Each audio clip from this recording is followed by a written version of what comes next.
ഇപ്പോൾ ആ ലോക എന്ന് പറഞ്ഞ ഫിലിമിൽ തന്നെ ഫോർ എക്സാമ്പിൾ പറയുവാണെങ്കിൽ ഒരു ടണലിന്റെ മേളിലേക്ക് ഇവളിങ്ങനെ ഒരു പയ്യനെ കൊന്നിട്ട് ബാക്കിൽ ഇരുത്തിക്കൊണ്ട് പോകണല്ലേ, അത് ഞങ്ങൾ 25 പ്രാവശ്യം കണ്ടിട്ടുണ്ടാവും. കാര്യം ആ സീൻ കുറെ ലെയർ വായിക്കാനുണ്ടായിരുന്നു. അപ്പൊ ആ ചില സീനുകൾ അങ്ങനെ വരുമ്പോൾ നമുക്ക് തിയേറ്ററിൽ വരുമ്പോൾ ചിലപ്പോൾ നമുക്ക് ചിരി വരും. ഭയങ്കര ഇമ്പോർട്ടൻ്റ് ആയിട്ടുള്ള സീനായിരിക്കും, പക്ഷെ നമ്മളിതൊരു 30-40 പ്രാവശ്യം കണ്ടിട്ടുണ്ടാവും.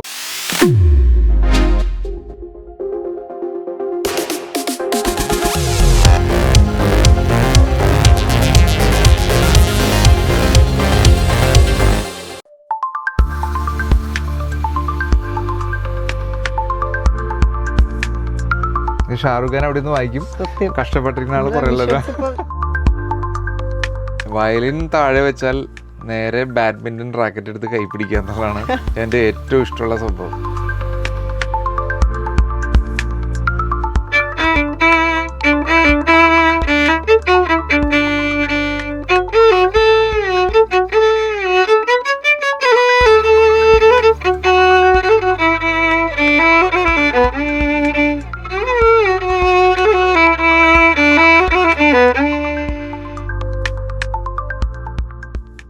ഡോഗ് ഫ്രെയിമിലേക്ക് എല്ലാവർക്കും സ്വാഗതം. ഇന്നത്തെ നമ്മുടെ guest very talented violinist Francis Xavier from Cochin strings. നമ്മൾ ഇന്ന് കേൾക്കുന്ന ഒട്ടുമിക്ക സൂപ്പർ ഹിറ്റ് സോങ്സിൻ്റെയും സോളോ വയലിൻ ബിറ്റ് വായിച്ചിരിക്കുന്നത് ഇദ്ദേഹമാണ്. ഇദ്ദേഹത്തിൻ്റെ പുതിയ വിശേഷങ്ങൾ നമുക്ക് ചോദിച്ചറിയാം. വെൽക്കം ചെയ്യാം ചേട്ടാ. നമസ്കാരം. നമസ്കാരം. എന്തൊക്കെയാണ് പുതിയ വിശേഷങ്ങൾ? പുതിയ വിശേഷങ്ങൾ എന്ന് പറഞ്ഞാൽ വയലിനായിട്ട് ബന്ധപ്പെട്ട വിശേഷങ്ങളേ ഉള്ളൂ. എന്നാലും ഇപ്പോൾ ഏറ്റവും ലേറ്റസ്റ്റ് ഫിലിം എന്ന് വെച്ചാൽ വിലായത് ബുദ്ധയാണ് ലാസ്റ്റ് വായിച്ചത്. പിന്നെ അതിന് മുന്നേ ലോക തുടരും അങ്ങനെ ഉണ്ടായിരുന്നു. അപ്പോൾ ജെയ്ക്സിൻ്റെ ഒരു വർക്കാണ് ഇപ്പോൾ ലാസ്റ്റ് വായിച്ച് നിൽക്കുന്നത്. അതിപ്പോൾ തിയേറ്ററിൽ ഓടിക്കൊണ്ടിരിക്കുകയാണ്. ബാക്ക്ഗ്രൗണ്ട് സ്കോറിനൊക്കെ നല്ല അഭിപ്രായമുണ്ട്. കാണാൻ പറ്റിയില്ല, ഫിലിം കാണാൻ പറ്റിയില്ല. നമ്മൾ വായിക്കുമ്പോൾ ചെറിയ ക്ലിപ്പിങ്സ് കാണുന്നതല്ലാതെ ടോട്ടലായിട്ട് നമ്മൾ തിയേറ്ററിൽ തന്നെ പോയി കാണണം. എന്നാലേ എന്താണെന്ന് ശരിക്കും ടോട്ടലായിട്ട് മനസ്സിലാവുള്ളൂ. നമ്മൾ ആ വയലിൻ്റെ ആ BGM വരുന്ന സ്ഥലത്തുള്ള കുറച്ച് ഏരിയ മാത്രമല്ല നമ്മൾ അവിടെ വായിക്കുമ്പോൾ കാണുള്ളൂ. പിന്നെ അല്ലാതെ മ്യൂസിക് സീനിൽ ഞാൻ സ്റ്റീഫൻ ദേവസിലൂടെ വായിക്കുന്നുണ്ട്. അപ്പോൾ പുള്ളിയുടെ കൂടെ ടൂറുണ്ട്, കുറേ അടുത്ത വർഷം ലാലേട്ടനായിട്ടൊരു ടൂറുണ്ട്. അതൊക്കെയാണ് ലേറ്റസ്റ്റ് ആയിട്ടുള്ള പ്രോജക്റ്റ്. പിന്നെ ബോംബെയിലൊരു സാഷ എന്ന് പറഞ്ഞൊരു ലേഡി ഉണ്ട്. പുള്ളിക്കാരി സിംഗറും അറേഞ്ചറൊക്കെയാണ്. അപ്പോൾ അവരുടെ ഒരു പ്രോഗ്രാമിന് വേണ്ടി ഞങ്ങൾ ഡൽഹിയിലും ബോംബെയിലും ഇപ്പോൾ ഈ നെക്സ്റ്റ് 2 ഡേയ്സിൽ പോകും. അപ്പോൾ അവിടെ ഒരു ദിവസം പ്രാക്ടീസ്. അപ്പോൾ ഒരു വലിയൊരു ഓർക്കസ്ട്രൽ പരിപാടിയാണ്. അപ്പോൾ ഓർക്കസ്ട്രൽ എന്ന് പറയുമ്പോൾ ഒരു 4 first violin, 4 second violin, 4 Viola, 2 ചെല്ല, ഒരു ഡബിൾ ബേസ്, അങ്ങനെ ഫുൾ സ്ട്രിങ്സ് ഫാമിലിയൊക്കെ ഉണ്ടാവും. പിന്നെ അത് കൂടാതെ ഗസലിന് വേണ്ടിയിട്ടുള്ള കുറേ സോളോ ഇൻസ്ട്രുമെൻറ്റ്സ് ഉണ്ടാവും. ഇപ്പോൾ ചിലപ്പോൾ ഒരു ഫ്ലൂട്ട് ഉണ്ടാവും, സാരംഗി ഉണ്ടാവും. പിന്നെ ഇപ്പോൾ ഒരു മോഡേൺ അറേഞ്ച്മെൻ്റ് ആകുമ്പോൾ കീബോർഡ് ഉണ്ടാവും. അപ്പോൾ അങ്ങനെ ഒരു പുതിയൊരു സെറ്റപ്പിലേക്ക് ഗസലിന് വേറൊരു ഫോമിലേക്ക് അവർ നേരത്തെ ട്രൈ ചെയ്തിട്ടുണ്ടാവണം. മിക്കവാറും ഹരിജിയൊക്കെ ട്രൈ ചെയ്തിട്ടുണ്ടാവും.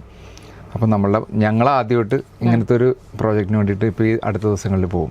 ഡൽഹിയിൽ 2 ഷോ, ഡൽഹിയിൽ ഒരു ഷോ, ബോംബെയിൽ, അങ്ങനെ മുംബൈ. അങ്ങനെ തിരക്ക് ഓൺ ആൻഡ് ഓഫ് ആയിട്ട് വരും. ചിലപ്പോൾ ചുമ്മാ കുറേ ദിവസം വീട്ടിലിരിക്കും. അപ്പോൾ പ്രാക്ടീസ് ചെയ്യും. പിന്നെ വേറെ എന്തെങ്കിലും ചെറിയ പരിപാടികളൊക്കെ ഉണ്ടാവും, അങ്ങനെ ചെയ്യും. ഈ വയലിൻ ചൂസ് ചെയ്യാനുള്ള ഒരു കാരണം എന്താണ്? ചെറുപ്പത്തിൽ അത്രയും ഭയങ്കര ഇഷ്ടമായിരുന്നു വയലിൻ? വയലിൻ ആക്ച്വലി ഭാഗ്യവശാൽ വന്ന് പെട്ടൊരു ഇൻസ്ട്രുമെൻ്റാണ് എൻ്റെ ജീവിതത്തിലേക്ക്. ഞാൻ ആദ്യം പഠിക്കാൻ പോയത് കോങ്കോ ഡ്രം എന്ന് പറഞ്ഞ ട്രിപ്പിൾ ഡ്രം എന്ന് പറഞ്ഞ ഇൻസ്ട്രുമെന്റ് ആണ്. കൈവച്ച് വായിക്കുന്ന 3, ഒരു ചെറുത്, അതിൻ്റെ വലുത്, അങ്ങനെ. അപ്പോൾ അത് പഠിക്കാൻ പോയിട്ട് അതിലുണ്ടായിരുന്ന അതെന്നെ പഠിപ്പിച്ചിരുന്ന ഒരു സുധീർ എന്ന് പറഞ്ഞ സാറ് എന്നെ ഇൻസ്ട്രുമെന്റിലേക്ക് മാറ്റുകയാണ്. എനിക്ക് ഒരു ഐഡിയ ഇല്ലായിരുന്നു. പക്ഷെ എൻ്റെ മനസ്സിൽ ഇങ്ങനെ വയലിൻ, ഞങ്ങളുടെ പള്ളിയിൽ വായിക്കുന്ന ഒരു ഹെറാൾഡ്, ഒരു ഫേമസ് ആയിട്ടുള്ളൊരു വയലിനിസ്റ്റ് ഉണ്ട് കേരളത്തിൽ തന്നെ, ഇന്ത്യയിൽ തന്നെ ഏറ്റവും ഫേമസ് ആയിട്ടുള്ള ഒരാളാണ്. അപ്പോൾ അദ്ദേഹം വായിക്കുന്നത് കണ്ട് ഞാൻ കൊയറിൽ വായിക്കുമ്പോൾ നമ്മുടെ മനസ്സിലുണ്ട്, പക്ഷെ അത് പ്രാവർത്തികമാക്കിയത് ഈ സുധീർ സാറാണ്. അപ്പോൾ എന്നെ അങ്ങനെ ഇൻസ്ട്രുമെന്റ് ചേഞ്ച് ചെയ്ത് 2 വർഷം ഞാൻ ഈ കോങ്കോട്രം പഠിച്ചതിന് ശേഷമാണ് വയലിൻ പഠിക്കാൻ തുടങ്ങിയത്. കോങ്കോട്രം പഠിച്ചത് കൊണ്ട് നമുക്ക് ഈ താളം ആയിട്ട് ബന്ധപ്പെട്ട കുറേ കാര്യങ്ങൾ വളരെ ഈസി ആയിരുന്നു. പിന്നെ നൊട്ടേഷൻ എഴുതുമ്പോഴുള്ള വാല്യുവേഷൻ, അങ്ങനത്തെ കുറേ സംഭവങ്ങളുണ്ട്. പിന്നെ സൈറ്റ് റീഡിങ് എന്നൊക്കെ പറയുന്ന കുറേ, ഇപ്പോൾ ഒരു നോട്ട്സ് കണ്ടു കഴിഞ്ഞാൽ പെട്ടെന്ന് വായിക്കാൻ പറ്റുന്ന ഒരു, നമ്മളെത്ര സ്പീഡിലത് ആക്യുറേറ്റ് ആയിട്ട് വായിക്കുന്നു എന്നുള്ളതിലൊക്കെ ഇപ്പോഴത്തെ റെക്കോർഡിങ് കാലഘട്ടത്തിൽ വളരെ ഇമ്പോർട്ടൻ്റ് ആണ്. പണ്ട് എന്ന് വെച്ചാൽ ഞാൻ പഠിച്ച് വായിക്കാൻ തുടങ്ങിയത് ഒരു mid-90s, 94, 95 റെക്കോർഡിങ്ങിനൊക്കെ വായിക്കാൻ തുടങ്ങിയത്. അപ്പോൾ ഒരു സോങ് നമ്മൾ രാവിലെ വന്ന് മ്യൂസിക് ഡയറക്ടർ അതിനുവേണ്ടി ആ സമയത്തായിരിക്കും ഓർക്കസ്ട്ര കമ്പോസ് ചെയ്തിട്ട് അപ്പോൾ നമ്മളുടെ ഏറ്റവും സീനിയർ ആയിട്ടുള്ളൊരു വയലിനിസ്റ്റ് പോയിട്ട് അത് എഴുതിയെടുക്കും. പുള്ളിയുടെ ഇപ്പോൾ സരിക്കുമ്പോൾ പറയും, ഇപ്പോൾ നമ്മളത് ട്രാൻസ്ലേറ്റ് ചെയ്ത് വെസ്റ്റേൺ നൊട്ടേഷൻ ഞങ്ങൾക്ക് വായിക്കാൻ പറ്റുന്ന ഒരു ഫോം ഉണ്ട് മ്യൂസിക് സ്കോറിൽ എഴുതുന്നത്. അപ്പോൾ അതിലേക്ക് മാറ്റി എഴുതി പിന്നെ ഞങ്ങൾക്ക് പ്രാക്ടീസ് ചെയ്യാൻ സമയമുണ്ടാവും. 2 മണിക്കൂറൊക്കെ നമുക്കത് വായിക്കാൻ സമയമുണ്ട് അന്നത്തെ കാലത്ത്. ഇപ്പം എന്ന് വെച്ചാൽ നേരെ എഴുതുന്നു നേരെ ടേക്കാണ്, സമയമില്ല. ഡിജിറ്റൽ ലൈഫ് എന്ന് പറഞ്ഞാൽ ഭയങ്കര ക്വിക്കായി. അപ്പോൾ ഇപ്പോൾ എന്താ പറയുക, ഇപ്പോൾ ഈ പുതിയ കുട്ടികൾ ഈ ഗ്രൂപ്പ് വയലിൻ സെഷനിലേക്ക് വരാനായിട്ട് കുറച്ച് ബുദ്ധിമുട്ടാണ്. ചിലപ്പോൾ വളരെ ഈസി ആയിട്ടുള്ള നോട്ട്സ് ആയിരിക്കും, ചിലപ്പോൾ ഭയങ്കര കട്ടിയുള്ള നോട്ട്സ് ആയിരിക്കും. അപ്പോൾ സിങ്ക് ആവാനായിട്ടൊക്കെ കുറച്ച് ബുദ്ധിമുട്ട് വരും. അപ്പോൾ എല്ലാവരും ഇങ്ങനെ പറയും നിങ്ങളത് തന്നെയാണല്ലോ എല്ലായിടത്തും കാണുന്നത് റെക്കോർഡിങ്ങിന് എന്നൊക്കെ പറഞ്ഞ് പലരും ഇങ്ങനെ കംപ്ലൈൻറ്റ് പോലെ തമാശയായിട്ടൊക്കെ പറയാറുണ്ട്. പക്ഷേ നമ്മൾ ഒന്നാമത്തെ കാര്യം ഇപ്പോൾ എണ്ണം വളരെ കുറവാണ് യൂസ് ചെയ്യുന്നത്. വലിയ ഫിലിമിനൊക്കെ വേണ്ടിയിട്ടാണെങ്കിലും നമ്മളുടെ ഇവിടെ യൂസ് ചെയ്യുമ്പോൾ വളരെ കുറച്ച് നമ്പറുകളൊക്കെ യൂസ് ചെയ്യുന്നുള്ളൂ. പണ്ട് 15ഉം 20ഉം വയലിനൊക്കെ പണ്ടൊക്കെ യൂസ് ചെയ്യുമായിരുന്നു. ഇപ്പോൾ അത് വളരെ ചുരുങ്ങി 10ഉം ഒക്കെ ആയി, 5ഉം 6ഉം ഒക്കെ ആയി മാറി. വയലിൻ എന്ന് പറയുന്നത് ഒരു എനിക്ക് തോന്നുന്നു ഇൻസ്ട്രുമെന്റിൽ തന്നെ ഒരു ടഫസ്റ്റ് ഇൻസ്ട്രുമെന്റ് അല്ലേ? വൺ ഓഫ് ദി ടഫസ്റ്റ് ആണ്. വേറെയും ഇൻസ്ട്രുമെന്റ് ഓബോ എന്ന് പറഞ്ഞ ഇൻസ്ട്രുമെന്റ് ഒക്കെ നല്ല ടഫാണെന്ന് പറഞ്ഞു കേട്ടിട്ടുണ്ട്. എനിക്കറിയില്ല, പറഞ്ഞു കേട്ടിട്ടുള്ള അറിവാണ്. ഓബോ എന്ന് പറഞ്ഞാൽ ക്ലാരനെറ്റ് പോലെ ഇരിക്കുന്ന ഒരു ഇൻസ്ട്രുമെന്റ് ആണ്. അത് പഠിക്കാനും വായിക്കാനും ബ്ലോ ചെയ്യാനൊക്കെ ഭയങ്കര ബുദ്ധിമുട്ടാന്ന് പറഞ്ഞു. അത് വെറുതെ ഊതിയാലൊന്നും അല്ല ശബ്ദം പറയണം, വേറെ എന്തൊരു ടെക്നിക്കിൽ നമ്മൾ ബ്രീത്തിങ് എന്തൊക്കെയോ പരിപാടികളൊക്കെ ഉണ്ട് അതിന്റെ. അപ്പോൾ അത് ടഫാണെന്ന് പറഞ്ഞു കേട്ടിട്ടുണ്ട്. അതെ, നമ്മൾ സത്യം പറഞ്ഞെങ്കിൽ ഏത് ഇൻസ്ട്രുമെന്റ് പഠിക്കണം എന്നുള്ളത് ഒരാൾ പറഞ്ഞു എന്ന് പഠിക്കുമ്പോഴായിരിക്കും കുറച്ചും കൂടെ ഈസി ആയിട്ട് പഠിക്കാൻ പറ്റുന്നില്ല. നല്ല മാസ്റ്റർ കിട്ടുക എന്ന് പറയാനാണ് ഏറ്റവും വലിയ ഭാഗ്യം എന്ന് പറയുന്നത്. നല്ലൊരു നമുക്കിപ്പോൾ എത്ര ടഫായിട്ടുള്ള ഇൻസ്ട്രുമെന്റ് ആണെങ്കിലും അത് പറഞ്ഞ് ഇപ്പോൾ നമ്മൾ ചില ടീച്ചർമാരെ കുറിച്ചൊക്കെ പറയില്ലേ, ചില കുട്ടികൾക്ക് മാത്സോ ഇംഗ്ലീഷൊക്കെ ചിലപ്പോൾ ബുദ്ധിമുട്ടായിരിക്കും, പക്ഷെ നല്ല ടീച്ചേഴ്സ് വന്നു കഴിഞ്ഞാൽ അവന് ഏറ്റവും ഇഷ്ടം ചിലപ്പോൾ അതായിരിക്കും എന്ന് പറയുന്ന പോലെ. ഭാഗ്യത്തിന് എനിക്ക് നല്ലൊരു മാസ്റ്ററിനെ കിട്ടി, ഫ്രാൻസിസ് എന്നാണ് അദ്ദേഹത്തിന്റെ പേര്. നമുക്ക് നല്ല സാറുമാരെ കിട്ടിയത് വലിയ ഭാഗ്യമാണ്. വയലിൻ എടുക്കുന്ന ഇൻസ്ട്രുമെന്റ് എടുക്കുന്ന കുട്ടികൾ കുറച്ച് കഴിഞ്ഞാൽ അത് നിർത്തി പോവാറുണ്ട്, അല്ലെങ്കിൽ ക്ലാസ് മാക്സിമം സ്കിപ്പ് ചെയ്ത് പോവാറുണ്ട്.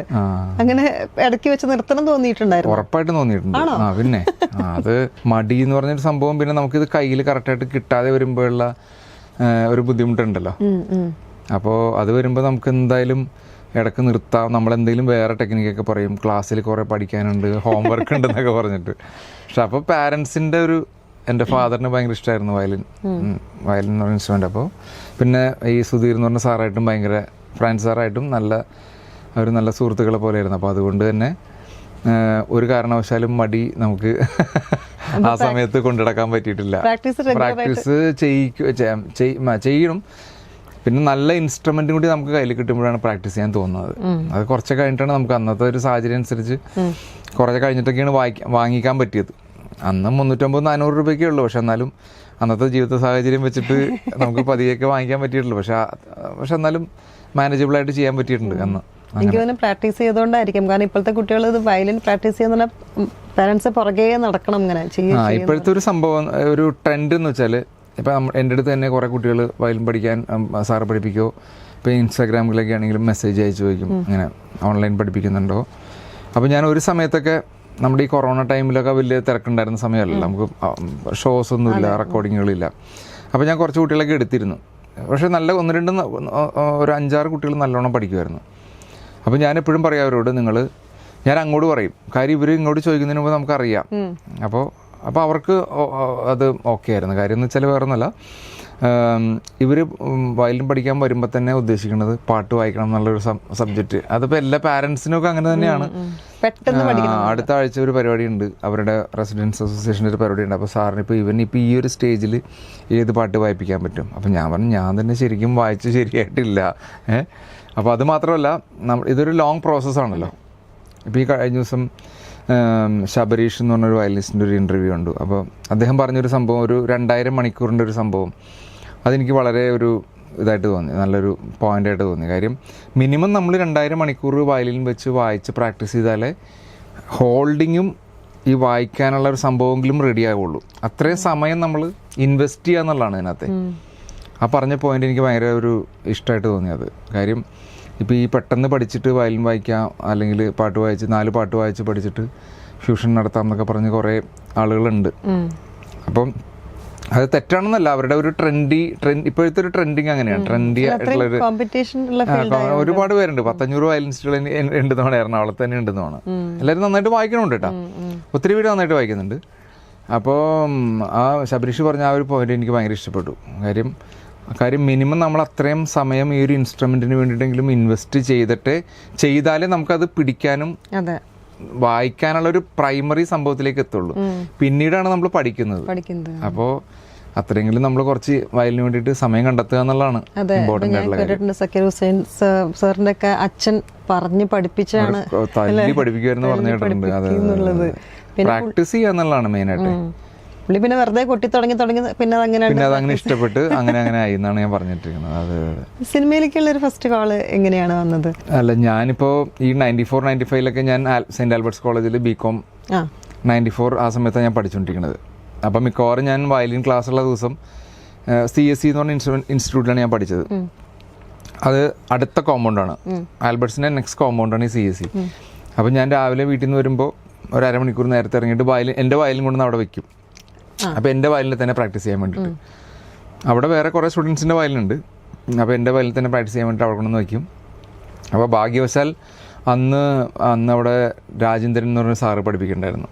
അപ്പോൾ അദ്ദേഹത്തിന് അന്ന് അവിടെ ഒരു ഫിലിമിൻ്റെ റെക്കോർഡിംഗ് ഉണ്ട്. അപ്പോൾ അന്ന് ഫിലിമിൻ്റെ റെക്കോർഡിങ്ങിന് അദ്ദേഹത്തിന് അത്യാവശ്യമായിട്ട് വീട്ടിൽ ആർക്കും എന്തോ സുഖമില്ലാതെ വന്നിട്ട് പെട്ടെന്നൊന്ന് പോകേണ്ടി വന്നു കഴിഞ്ഞപ്പോൾ അപ്പോൾ ഒന്ന് കോണ്ടാക്ട് ചെയ്യാനുള്ള ഇതൊന്നുമില്ലല്ലോ. അപ്പോൾ ഇന്ന് വയലിൻ ക്ലാസ് ഉള്ളൂ. അപ്പോൾ ഫ്രാൻസ് സാറാണ് എന്നെ വിളിക്കുന്നത്. അപ്പോൾ വയലിൻ ക്ലാസ്സുള്ള ദിവസമായതുകൊണ്ട് അവൻ വയലിൻ കൊണ്ടുവന്ന് വെച്ചിട്ടുണ്ട്. അപ്പോൾ മിക്കവാറും കോളേജിലുണ്ടാവും എന്ന് പറഞ്ഞിട്ട്. അപ്പോൾ അന്ന് ഞാൻ ഓർക്കുന്നുണ്ട് സ്ഥിരമായിട്ട് നമ്മുടെ രാജഗോപാൽ എന്ന് പറഞ്ഞ സാറിൻ്റെ അക്കൗണ്ടൻസി ക്ലാസ് നടന്നു. ഞാൻ BCom പഠിച്ചുകൊണ്ടിരിക്കുകയാണ്. അപ്പോൾ രാജഗോപാൽ സാറിൻ്റെ അടുത്തുകൊണ്ട് ഇങ്ങനെ ഫ്രാൻസിസിനെ കാണണം എന്ന് പറഞ്ഞു. അപ്പോൾ പുള്ളി ഭയങ്കര ക്ലാസ്സാണ് പുള്ളിയുടെ. ആരെങ്കിലും ശ്രദ്ധിക്കായിരുന്നു കഴിഞ്ഞാൽ പുള്ളി ഭയങ്കര ചീത്തയൊക്കെ പറയുന്നതാണ്. ഭയങ്കര സ്ട്രിക്റ്റ് ആയിട്ടുള്ള ഒരു സാറായിരുന്നു. ഞങ്ങളുടെ വീടിൻ്റെ അടുത്ത് തന്നെ വീട്, എടപ്പള്ളി തന്നെ വീട്. അപ്പോൾ രാജഗോപാൽ സാറിനോട് എന്ന് പറഞ്ഞ് ഫ്രാൻസിസ് ഒന്ന് കാണണം. എന്താ കാര്യം എന്നൊക്കെ പുള്ളി ഇതായിട്ട് ചോദിച്ചു. അപ്പോൾ പുള്ളിക്ക് മ്യൂസിക് ഭയങ്കര ഇഷ്ടമാണ്. അപ്പോൾ സാറിനോട് പറഞ്ഞിങ്ങനെ ഇതിൻ്റെ ഒരു കാര്യം പറയാൻ വേണ്ടിയിട്ടാണ്. തനിക്ക് ഇയാളെ അറിയുമോ എന്നൊക്കെ ചോദിച്ചു. അപ്പോൾ അവനെ അറിയാം, CSEയിലെ പയ്യനാണ്. ഓക്കെ. എന്നിട്ട് അപ്പോൾ ചോദിച്ചപ്പോൾ ഉച്ചയ്ക്ക് ശേഷമുള്ള സമയത്ത് അവിടെ റെക്കോർഡിംഗ് ഉണ്ട്, അപ്പോൾ വരാൻ പറ്റുമെന്ന് അറിയാൻ വേണ്ടി. അങ്ങനെയാണ് എൻ്റെ ആദ്യത്തെ റെക്കോർഡിങ്. അപ്പോൾ ആ സാറിൻ്റെ രാജേന്ദ്രൻ സാറിൻ്റെ ഗ്യാപ്പിലാണ് ഞാൻ ആദ്യമായിട്ട് റെക്കോർഡിങ്ങിന് CSE എന്ന് പറയുന്ന ഇൻസ്റ്റിറ്റ്യൂട്ടിൽ വായിക്കുന്നത്. അതേത് സിനിമയ്ക്ക് വേണ്ടിയിട്ടായിരുന്നു? അത് ഏതൊരു ചെറിയ സിനിമയായിരുന്നു, അങ്ങനെ കൃത്യമായിട്ട് ഓർക്കുന്നില്ല.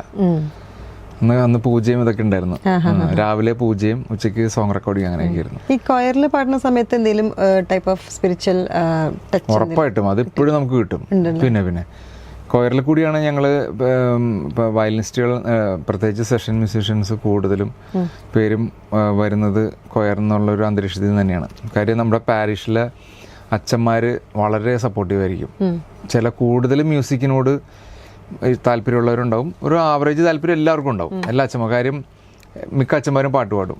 കാര്യം ഈ കുർബാനയുടെ ഭാഗമായിട്ടുള്ള മെയിൻ സംഭവം പാട്ടാണല്ലോ. അപ്പോൾ കൂടുതൽ താല്പര്യമുള്ള അച്ഛന്മാരാണ് നമ്മുടെ പാരീഷിലുണ്ടെങ്കിൽ നമ്മൾ രക്ഷപ്പെട്ടു. കാര്യം കൊയറിന് നല്ലോട്ട് സപ്പോർട്ട് ചെയ്യും. അപ്പോൾ ഞങ്ങളുടെ പള്ളികളിൽ ഭാഗ്യവശാൽ അന്ന് വന്നിരുന്ന എല്ലാവരും നല്ല സപ്പോർട്ടീവായിട്ടുള്ള അച്ഛന്മാരായിരുന്നു. ഇപ്പോൾ പാട്ട് അത്ര ഭയങ്കരമായിട്ട് പാടാൻ പറ്റുന്ന അച്ഛന്മാരല്ലെങ്കിൽ പോലും നമ്മളെയൊക്കെ നന്നായിട്ട് സപ്പോർട്ട് ചെയ്യുമായിരുന്നു കൊയറിനും.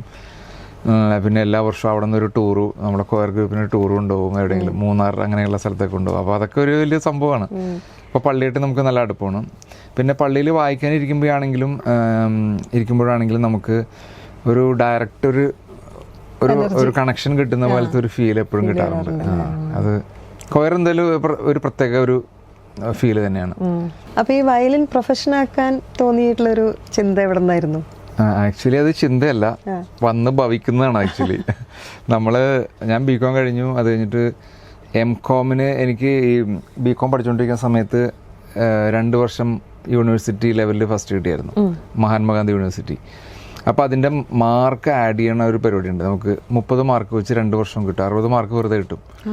അന്ന് അങ്ങനെ ഉണ്ടായിരുന്നു. ഇപ്പം എനിക്ക് തോന്നുന്നു SSLC ഒക്കെ ഉണ്ടെന്ന് തോന്നുന്നു, ഈ സ്റ്റേറ്റ് ലെവലൊക്കെ കിട്ടിക്കഴിഞ്ഞാൽ അങ്ങനെ ഉണ്ടെന്നു. അപ്പോൾ അതിൻ്റെ മാർക്ക് നമ്മൾ ഈ സർട്ടിഫിക്കറ്റ് വന്നിട്ട് ഈ സർട്ടിഫിക്കറ്റായിട്ട് നമ്മൾ മഹാത്മാഗാന്ധി യൂണിവേഴ്സിറ്റി ഇവിടെ പോകണം, അതിരമ്പുഴ എന്ന് പറഞ്ഞ സ്ഥലത്ത് പോയിട്ടാണ് ഇത് ആഡ് ചെയ്യുന്നത്. അപ്പോൾ ഇത് ആഡ് ചെയ്യാൻ നമ്മൾ കൊടുത്തു.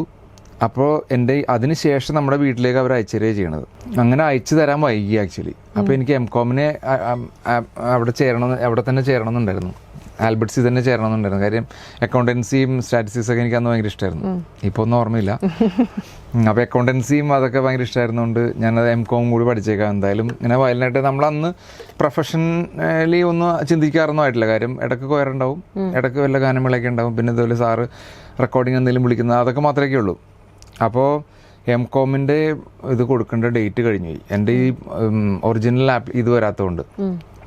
അപ്പോൾ അവിടെ അന്ന് ഒരു സാർ എന്നൊക്കെ പറഞ്ഞ സാറുണ്ടായിരുന്നു. അപ്പോൾ നീ നോക്ക് അവിടെ പോയി അന്വേഷിക്കുന്നൊക്കെ പറഞ്ഞിട്ട് അവിടെ ചെന്നിട്ടും അവർ പറഞ്ഞില്ല, അത് എന്തൊക്കെയോ പറഞ്ഞു നമ്മളെ അത് വന്നോളും സമയമായിട്ടില്ല എന്തൊക്കെയോ പറഞ്ഞു. അപ്പോൾ നമ്മളുടെ അഡ്മിഷൻ്റെ ഡേറ്റ് ഇങ്ങനെ കഴിയാറായി പെട്ടെന്നൊക്കെ പറഞ്ഞിട്ടും അവർ ഇല്ല, അവൾ വീട്ടിലേക്ക് അയച്ചു തരാം, അവൾ അതാണ് അവിടെ പ്രൊസീജിയർ എന്നൊക്കെ പറഞ്ഞ് പിന്നെ ഡെസ്പായിട്ട്. അപ്പോൾ അത് കഴിഞ്ഞ് എംകോമിൻ്റെ അപ്പോൾ ആ ഒരു വർഷം കഴിഞ്ഞല്ലോ, നമ്മുടെ ഡേറ്റ് കഴിഞ്ഞു പോയി. അത് കഴിഞ്ഞിട്ട് എനിക്കൊണ്ട് 1 മാസം കഴിഞ്ഞപ്പോഴാണ് എനിക്ക് വന്നതെന്ന് തോന്നുന്നു. അപ്പോൾ ഈ മാർക്ക് ഇല്ലായിരുന്നെങ്കിൽ നിനക്ക് തന്നേനില്ല എന്നൊക്കെ അപ്പോൾ സാറുമാർ പറഞ്ഞു. അപ്പോൾ എനിക്ക് 2 വർഷമൊക്കെ കിട്ടിയതാണല്ലോ പ്രൈസ്, അപ്പോൾ നിനക്ക് വേണമെങ്കിൽ തരായിരുന്നു. അപ്പോൾ ഞാൻ പറഞ്ഞു സാർ ഇത് ഇങ്ങനത്തെ ഒരു പ്രൊസീജിയറിൽ അങ്ങനെ കൊടുത്തു പോയതാണ്. അപ്പോൾ അതൊക്കെ പറഞ്ഞു കഴിഞ്ഞു. അപ്പോൾ ഇത് എംകോമിന് ചേരാനുള്ള ഡേറ്റ് കഴിഞ്ഞു. അപ്പോൾ പിന്നെ കുറേ നാളിങ്ങനെ ഒരു 2-3 മാസമൊക്കെ വെറുതെ എന്ന് വെച്ചാൽ നമുക്കൊരു ഇൻസെക്യൂരിറ്റി, ഒന്നും പഠിക്കുന്നുമില്ല, നമ്മൾ വയലിനിസ്റ്റ് എന്നുള്ള രീതിയിൽ ഒന്നും ആയിട്ടില്ല എന്നൊക്കെ പറഞ്ഞു. അപ്പോൾ എന്നാൽ പഠിക്കാം എന്ന് പറഞ്ഞിട്ട് ICWA എന്ന് പറഞ്ഞൊരു കോഴ്സുണ്ട്, ഒരു CA പോലത്തെ വേറെ കോഴ്സാണ് ICWA. അപ്പോൾ അതിന് ഇവിടെ കൊച്ചിൻ ചാപ്റ്റർ കലൂർ സ്ഥാപനത്തിൽ പോയി ചേർന്ന് അപ്പോഴും ഇങ്ങനെ റെക്കോർഡിങ്ങുകളൊക്കെ നടക്കുന്നുണ്ട്. പക്ഷെ അത് പഠിച്ചു തുടങ്ങിയപ്പോൾ മനസ്സിലായി നമുക്ക് പറ്റിയ പരിപാടിയല്ലെന്നുള്ള കാര്യം. അതിന് വേണ്ടിയിട്ട് അത്രയും സമയം നമ്മൾ ഡെഡിക്കേറ്റഡ് ആയിട്ട് വർക്ക് ചെയ്യണം. അപ്പോൾ എൻ്റെ കൂടെ അന്ന് പഠിച്ചിരുന്ന കൃഷ്ണകാന്ത് എന്നൊക്കെ പറഞ്ഞൊരു ഒരു ക്ലാസ്മേറ്റ് ഉണ്ട്. അവനൊക്കെ ഏകദേശം നമ്മൾ വെറുതെ അവന് ഓണസദ്യ കഴിക്കാനായിട്ട് എന്നെ വിളിക്കും. ആ ഓണത്തിൻ്റെ സമയത്തൊക്കെ വിളിക്കുമ്പോൾ നമ്മൾ ഓണം എന്ന് പറഞ്ഞാൽ പിന്നെ ഒരാഴ്ച ബുക്ക് തൊടില്ല, അങ്ങനത്തെ പരിപാടികളൊക്കെ, കളിയും ബഹളം പിള്ളേരായിട്ട് ക്രിക്കറ്റ് കളിയൊക്കെയാണ്. അവിടെ ചെല്ലുമ്പോൾ ഇവൻ പഠിച്ചുകൊണ്ടിരിക്കുകയായിരിക്കും. അതിനർത്ഥം ഇവൻ ഫുൾ ടൈം പഠിത്തമെന്നുള്ളതാണ്. പക്ഷെ അവരിപ്പോൾ അതൊക്കെ കംപ്ലീറ്റ് ചെയ്ത് അന്ന് തന്നെ കംപ്ലീറ്റ് ചെയ്തൊക്കെ പോയി. അല്ല, അത്രയും ഡെഡിക്കേഷൻ വേണം എന്ന് പറയായിരുന്നു. അതിപ്പോൾ എല്ലാ കാര്യത്തിലാണെങ്കിലും ഇവിടെ. അപ്പോൾ അതുകൊണ്ട് അപ്പോൾ എനിക്ക് തോന്നി അത് നടപടിയാകാത്ത സംഭവം എന്ന് വെച്ചിട്ട് അത് പിന്നെ മാർക്കുകളൊക്കെ വന്നപ്പോൾ വളരെ മോശം, ടെലിഫോൺ നമ്പർ 2, 3, 4 അങ്ങനെയൊക്കെ ആയിരുന്നു കിട്ടിയിരുന്നത്. അപ്പോൾ അതുകൊണ്ട് വലിയ കാര്യമൊന്നും ഉണ്ടായിരുന്നില്ല. അപ്പോൾ അതങ്ങനെ പോയി. 2 വർഷം അതിനു വേണ്ടി നടന്ന് പ്രിലിമിനറി പോലും പാസ്സാകാൻ പറ്റിയില്ല. അപ്പോൾ അതുകൊണ്ട് അതും ഡ്രോപ്പ് ചെയ്ത് പഠിച്ചത് അബദ്ധമായി പോലെ 2 വർഷം അങ്ങനെ കുറേ പൈസ കളഞ്ഞ്. അപ്പോൾ പാരലലി ഇങ്ങനെ റെക്കോർഡിങ്ങുകൾ ഇങ്ങനെ നടക്കുന്നുണ്ട്. അപ്പോൾ ഒരു 95-96 ഒക്കെ ആയി കഴിഞ്ഞപ്പോൾ ചെന്നൈയിൽ നിന്ന് ഇപ്പോൾ ഈ റിയാൻ സ്റ്റുഡിയോ എന്നൊക്കെ പറഞ്ഞ് നമ്മുടെ തച്ചങ്കരി സാറിൻ്റെ സ്റ്റുഡിയോ കേരളത്തിലേക്ക് വന്നപ്പോൾ കുറേ ഫിലിമുകൾ, മലയാളം ഫിലിമുകൾ, ഇപ്പോൾ ജോൺസൺ മാസ്റ്ററിൻ്റെ ഫിലിം, രവീന്ദ്ര മാഷ്, അങ്ങനെ കുറേ നല്ല ഫിലിമുകളിലൊക്കെ ആ സമയത്ത് യാത്രക്കാരുടെ ശ്രദ്ധയ്ക്ക് അങ്ങനത്തെ കുറേ നല്ല പടങ്ങൾക്കൊക്കെ വായിക്കാൻ പറ്റി. പിന്നെ ട്രിവാൻഡ്രത്ത് കുറേ റെക്കോർഡിങ്ങുകൾ വന്നു. അപ്പോൾ അങ്ങനെ അങ്ങോട്ട് പോയി. പിന്നെ MG രാധാകൃഷ്ണൻ സാറിൻ്റെ റെക്കോർഡിങ്ങുകൾ. അപ്പോൾ അങ്ങനെ ഇപ്പോൾ നമ്മൾ കുറച്ചിങ്ങനെ ബിസിയായി തുടങ്ങി കഴിഞ്ഞപ്പോൾ പിന്നെ പഠിപ്പ് അങ്ങോട്ട് സൈഡിലേക്ക് ഇങ്ങനെ മാറ്റി വെച്ചിട്ട് അങ്ങനെ ഫുൾ ടൈം ആയതാണ്. ആക്ച്വലി പ്രൊഫഷൻ ഞാനിത് പ്രൊഫഷനായിട്ട് എടുക്കുന്നു എന്ന് പറഞ്ഞിട്ട് വന്നതല്ല, വന്ന് ഭവിച്ചിട്ടുള്ളതാണത്. അത് നമ്മളിങ്ങനെ ഇപ്പോൾ നമ്മളൊരു പ്രോഗ്രാമിന് വേണ്ടിയിട്ട് അന്ന് MG ശ്രീകുമാർ സാറിൻ്റെ പ്രോഗ്രാമിനൊക്കെ പോകുമായിരുന്നു. MG അണ്ണൻ്റെ പ്രോഗ്രാമിനൊക്കെ പോകുമ്പോൾ ചിലപ്പോൾ ട്രിവാൻഡ്രത്ത് കഴിഞ്ഞിട്ട് പിറ്റേ ദിവസം അവർക്ക് കോഴിക്കോടായിരിക്കും പരിപാടി. അപ്പോൾ നമ്മൾ ട്രിവാൻഡ്രത്ത് പരിപാടി കഴിഞ്ഞിട്ട് നമ്മൾ എറണാകുളത്തേക്ക്, അന്ന് മൊബൈൽ ഫോണൊന്നും ഇല്ലല്ലോ, മൊബൈൽ ഫോണൊന്നും നമ്മുടെ കയ്യിലില്ല, അന്ന് വന്ന് തുടങ്ങിയിട്ടൊക്കെ ഉള്ളൂ. അങ്ങനെ അന്ന് പേജർ സംഭവങ്ങളൊക്കെയാണ്. അപ്പോൾ നമ്മൾ ബസ് സ്റ്റാൻഡിലൊക്കെ നിൽക്കുമ്പോഴായിരിക്കും ചിലപ്പോൾ അവിടുത്തെ ഏതെങ്കിലും ചേട്ടൻ പെട്ടെന്ന് വന്നിട്ട്, എടാ നാളെ എന്തെങ്കിലും പരിപാടി ഉണ്ടോ എനിക്ക്? പറഞ്ഞില്ല ചേട്ടാ, ഞങ്ങളതേ ബസ്സിനകത്തേക്കാണ് വീട്ടിലേക്ക് പോകണമെന്ന്. എന്നാൽ നാളെ കോഴിക്കോട് ഒരു പരിപാടി ഉണ്ട്, പോരാൻ പറ്റുമോ? പ്രത്യേകിച്ച് വീട്ടിലൊന്നും പറയാൻ പറ്റില്ലല്ലോ. അന്ന് വീട്ടിൽ വിളിച്ചു പറയാനായിട്ട് ഫോൺ അടുത്ത വീട്ടിലെ ഫോണൊക്കെയാണുള്ളത്. എന്നാൽ പിന്നെ അപ്പോൾ രാത്രി കണക്ട് ചെയ്യാനും പറ്റൂല. അപ്പോൾ വിളിച്ച് പിന്നീട് പറയാം എന്നൊക്കെ ഓർത്തിട്ട് കോഴിക്കോടൊക്കെ ചെന്നിട്ടായിരിക്കും വീട്ടിലേക്ക് വിളിക്കും. ഞാൻ കോഴിക്കോടെത്തി, ഇപ്പം നാളെ കഴിഞ്ഞിട്ട് വരുള്ളൂ. അങ്ങനെയൊക്കെ കുറേ ഓടിയിട്ടൊക്കെ ഉണ്ട്. ആ സമയത്ത് നല്ല ഓട്ടം ഓടിയിട്ടുണ്ട്. അപ്പം അങ്ങനെ ഒത്തിരി പേര് കേരളത്തിൻ്റെ പല അങ്ങോളം ഇങ്ങോളമുള്ള ഒത്തിരി ആളുകളായിട്ട് പലതരത്തിൽ പ്രോഗ്രാമുകൾക്ക് വേണ്ടിയിട്ടൊക്കെ സഹകരിക്കാൻ പറ്റിയിട്ടുണ്ട്. അപ്പോൾ അതുകൊണ്ട് നല്ലൊരു സുഹൃത്ത് ബന്ധമുണ്ട് എല്ലായിടത്തും. അങ്ങനെ അതൊരു പ്രൊഫഷനായി മാറി. അങ്ങനെ ഒരു പ്രൊഫഷണലായി മാറി ഭാഗ്യവശാൽ. അതെ. ഈ സോളോ വയലിനും എന്താ പറയാ ഗ്രൂപ്പ് ഓഫ് വയലിനും അതിന്റെ തമ്മിലുള്ള ഡിഫറൻസ് എന്താണ്? അത് ആ പേരിലുള്ള പോലെ തന്നെ ഗ്രൂപ്പ് എന്ന് പറയുമ്പോൾ ഒരു കൂട്ടം ആൾക്കാരിരുന്ന് വായിക്കും. അത് ഞാനിപ്പോൾ ഏറ്റവും മിനിമലായിട്ടുള്ള ഗ്രൂപ്പ് വയലിൻ്റെ ഏറ്റവും മിനിമലായിട്ടുള്ള അവസ്ഥ ഡ്യുവറ്റ് എന്ന് പറഞ്ഞാൽ 2 പേര് വായിക്കുന്നതാണ്. അത് പക്ഷേ ഗ്രൂപ്പ് വയലിൽ എന്ന് പറയാൻ പറ്റില്ലെങ്കിലും ഒരാൾ കഴിഞ്ഞിട്ടുള്ള ഒരാൾ അടുത്ത ആളെന്ന് പറയുമ്പോൾ ഗ്രൂപ്പായി. അതുതൊട്ട് എൻ്റെ ജീവിതത്തിൽ ഞാൻ ഏറ്റവും കൂടുതൽ വായിച്ചിട്ടുണ്ട് 56 പേരുടെ ഒരു ഗ്രൂപ്പിലിരുന്ന് ഞാൻ വായിക്കാൻ പറ്റിയിട്ടുണ്ട്. കന്നഡ ഫിലിമിൻ്റെ റെക്കോർഡിങ്ങിന് 56 വയലിനിസ്റ്റ് ആയിരുന്നു അന്ന് ചെന്നൈയിൽ നിന്ന് കുറേ പേര്, നമ്മുടെ കേരളത്തിൽ നിന്ന് കുറേ പേര്, കോഴിക്കോട് നിന്ന് മണികണ്ഠൻ, ഷാജു, സജി, അങ്ങനെ കുറേ നല്ല സീനിയർ ആയിട്ടുള്ള വയലിനിസ്റ്റുകൾ. അപ്പോൾ അവരെല്ലാം കൂടിയിട്ട് 56 പേര്. അതിൻ്റെ ഒരു സൗണ്ട് എന്ന് പറഞ്ഞാൽ നമുക്കത് മനസ്സിൽ നിന്നും ചെവിയിൽ നിന്നും പോകില്ല ഇപ്പോഴും. ഒരു ഒരു ഒരു BGM ഒക്കെ വായിക്കുമ്പോൾ ഉണ്ടല്ലോ എങ്ങനെ ഇങ്ങോട്ട് വരും. അതൊരു ഭയങ്കര എക്സ്പീരിയൻസ് ആയിരുന്നു. അന്ന് 2-3 സോങ് ഉണ്ടായിരുന്നു. അത് അന്ന് ഔസേപ്പച്ചൻ സാർക്ക് അവിടെ നിന്ന് ചെന്നൈ വയലിനിസ്റ്റായിട്ട് വരും. ചെന്നൈയിൽ നിന്ന് ബാംഗ്ലൂർക്ക് വരാൻ കുറച്ച് എളുപ്പമാണ്. 6 മണിക്കൂറൊക്കെ ട്രാവലുള്ളൂ. അപ്പോൾ നമ്മളൊരു ഫുൾ നൈറ്റ് ട്രാവൽ ചെയ്തിട്ടാണ് ചെല്ലണത്. അപ്പോൾ ഞങ്ങൾ ചെല്ലുമ്പോൾ മിക്കവാറും ഔസേപ്പച്ചൻ സാർ ആ ഹോട്ടലിലൊക്കെ അവിടെ ഇങ്ങനെ പുറത്ത് ഇങ്ങനെ ചായ കുടിച്ചിരിപ്പുണ്ടാവും. അപ്പോൾ അതൊക്കെ വലിയൊരു ഭാഗ്യം. അന്നാണ് ഔസേപ്പച്ചൻ സാറിനൊക്കെ ആദ്യമായിട്ട് കാണുന്നത്. നമുക്ക് ഒരു വയലിൻ്റെ ഒരു സംഭവം കേൾക്കാം. സംഭവം കേട്ടോളാം. ബാക്കിംഗ് ഒന്നുമില്ല, ചുമ്മാ വായിക്കാം അല്ലേ? ഇഷ്ടമുള്ള ഒരു ഏതെങ്കിലും വായിക്കാം. രാജ സാറിൻ്റെ ഒരു പാട്ട് വായിക്കാം.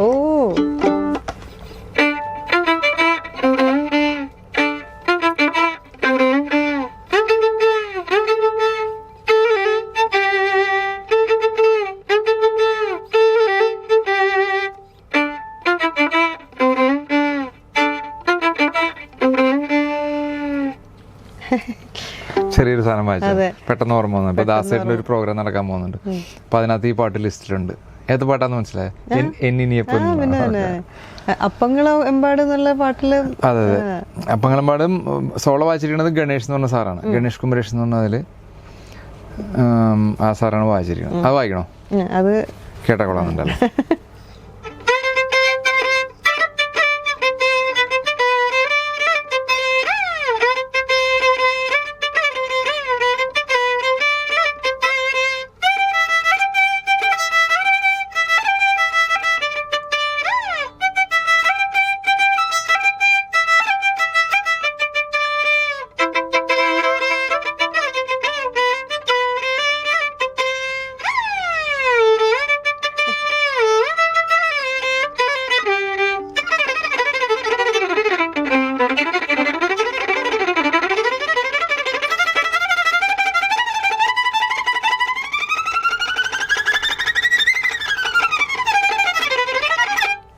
അങ്ങനെ പോകും. അത് ആ ഒരു ഭാഗമായിരുന്നു അതിന്റെ മെയിൻ.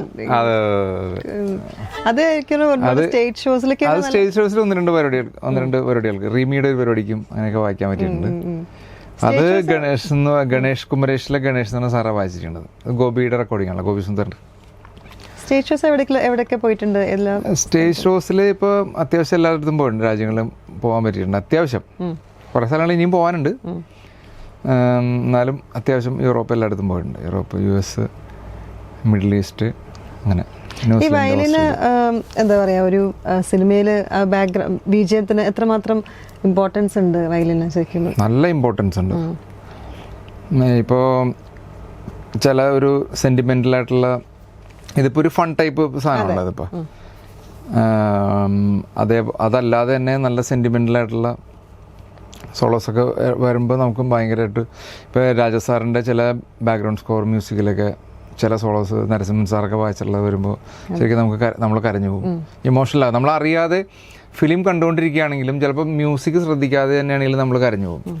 ആ സീക്വൻസിന് അത്ര ആപ്റ്റായിട്ട് ചില BGMs വരുമ്പോൾ നമ്മൾ ഭയങ്കരമായിട്ട് അത് ഫീൽ ചെയ്യാറുണ്ട് ഭയങ്കരമായിട്ട്. ഇപ്പോൾ ഒരു മ്യൂസിക് കമ്പോസർ, ഇപ്പോൾ ചേട്ടൻ്റെ അടുത്തൊരു വയലിൻ്റെ ഒരു ബിറ്റ് സിനിമയിൽ വായിക്കാൻ നേരത്തെ അതിലെന്തെങ്കിലും സ്വന്തമായിട്ട് എന്തെങ്കിലും നമ്മൾ ഇംപ്രവൈസ് ചെയ്യാനൊക്കെ പറയാറുണ്ട്. ഇപ്പോൾ ഗോപിയുടെ മെയിൻലി ഇപ്പോൾ ഗോപി സുന്ദറിൻ്റെ റെക്കോർഡിങ്ങിനൊക്കെ ചില ഇതിൽ പുള്ളി ലൈവായിട്ട് നേരെ എടുത്തു പോകും, പണ്ടൊക്കെ ചെയ്യുന്ന പോലെ തന്നെ. ചിലപ്പോൾ ഒന്നും ചെയ്തിട്ടുണ്ടാവില്ല. അപ്പോൾ ആ സീക്വൻസ് കണ്ടിട്ട് നമ്മൾ വയലിൻ സോളോന് വേണ്ടിയിട്ടുള്ള ഒരു ഏരിയ ആണെന്നുണ്ടെങ്കിൽ ഇപ്പോൾ പുള്ളി അത് ഒഴിച്ചിടും. എന്നിട്ട് നമ്മൾ അവൈലബിൾ ആയിട്ട് അവിടെ ചെല്ലുന്ന സമയത്ത് പുള്ളിയുടെ ചേട്ടൻ ഇവിടെ എന്തെങ്കിലും ഒന്ന് വായിച്ചു എന്ന് പറയും. അപ്പോൾ നമുക്ക് ആ ഒരു, നമ്മൾ അതിന് മുന്നേയുള്ള അങ്ങനെ വായിച്ചിട്ടുള്ളത് ആദം ജോൺ എന്നൊക്കെ പറഞ്ഞ ഫിലിമില്ലേ, പൃഥ്വിരാജിൻ്റെ, അതിലങ്ങനെ കുറേ സ്ഥലങ്ങൾ ഞാൻ വിയോള സോളോ വായിച്ചിട്ടുണ്ട്. അപ്പോൾ ആ സമയത്ത് റെക്കോർഡിംഗ് എന്ന് വെച്ചാൽ ഗോപി ഒരു പാഡ്സ് അല്ലെങ്കിൽ കോട്ട്സ് ഇങ്ങനെ വയ്ക്കും. അതിങ്ങനെ ഇംപ്രോവൈസ് ചെയ്ത് അതിങ്ങനെ പുള്ളി ഇങ്ങനെ വായിച്ചു വെച്ചു. അപ്പോൾ നമ്മൾ എവിടെയെങ്കിലും പുള്ളിക്ക് അത് ആപ്റ്റായിട്ട് തോന്നാതിരിക്കുകയോ അല്ലെങ്കിൽ വേറെ എന്തെങ്കിലും തരത്തിലോട്ട് പോകണമെന്ന് തോന്നിക്കഴിഞ്ഞാൽ അവിടെ സ്റ്റോപ്പ് ചെയ്തിട്ട് ചേട്ടാ അവിടെ ഇങ്ങനെ വായിച്ചാൽ മതി, ഈ നോട്ട്സ് വായിച്ചാൽ എന്ന് പറയും. അപ്പോൾ പുള്ളിക്ക് വ്യക്തമായിട്ട് അറിയാം എന്താണ് അവിടെ ചെയ്യേണ്ടതെന്നുള്ളത്. അപ്പോൾ അങ്ങനെയും രണ്ട് തരത്തിലും ചെയ്യാറുണ്ട്. ഇംപ്രവൈസ് ചെയ്ത് നമുക്ക് ത്രൂ ഔട്ട് ഇംപ്രവൈസ് ചെയ്ത് കഴിഞ്ഞാൽ നമ്മൾ ചിലപ്പോൾ ഒരേപോലത്തെ കുറേ സാധനങ്ങളൊക്കെ ആയിപ്പോവും. അപ്പോൾ അവിടെ നിന്ന് അത് മ്യൂസിക് ഡയറക്ടറിൻ്റെ കഴിവാണ്. അവിടെ നിന്ന് അത് മാറ്റി ഇത്തരത്തിലേക്ക് കൊണ്ടുപോകണം എന്ന് പറയണതും അതിന് വേണ്ടിയിട്ടുള്ളത് തീരുമാനിക്കണമെന്നല്ല മ്യൂസിക് ഡയറക്ടർ തന്നെയാണ്. അല്ല നമുക്കൊരു ഫ്രീഡം കിട്ടുമ്പോൾ കുറച്ചും കൂടി നമുക്ക് സംഭവങ്ങൾ വർക്ക് ചെയ്യാൻ പറ്റും. ഈസി ആയിട്ട് വർക്ക് ചെയ്യാൻ പറ്റും. ഹിന്ദി ഫിലിമിൽ ഇഷ്ടമുള്ള BGMs ഏതാണുള്ളത്? ഹിന്ദി എന്ന് പറഞ്ഞാൽ നമ്മൾ ലാംഗ്വേജ് പറയുമ്പോൾ തന്നെ പണ്ടത്തെ ഇപ്പോൾ ഈ ശങ്കർ ജയകിഷൻ തൊട്ട് അല്ലെങ്കിൽ മദൻ മോഹൻ സാബ്, ശങ്കർ ജയകിഷൻ സാബ് അവരുടെയൊക്കെ പാട്ടുകൾ, ഇപ്പോൾ റഫി സാബ് പാടിയ പാട്ടുകൾ, മുകേഷ് സാർ പാടിയ പാട്ടുകൾ, ഇതൊക്കെ നമ്മൾ ഇവിടുത്തെ ഗാനമേള ട്രൂപ്പുകളിൽ വായിക്കുമല്ലോ. ഓർക്കസ്ട്ര അങ്ങനത്തെ കുറേ ഓർക്കസ്ട്രാസ് ഉണ്ട്. പിന്നെ ഞങ്ങൾ ബാംഗ്ലൂരൊക്കെ 1-2 ഓർക്കസ്ട്രകളിൽ പോയി വായിക്കുമായിരുന്നു. അപ്പോൾ ഈ പാട്ടുകൾ എന്ന് വെച്ചാൽ കംപ്ലീറ്റ് ഈ ഫുൾ ഇങ്ങനത്തെ റേഞ്ച്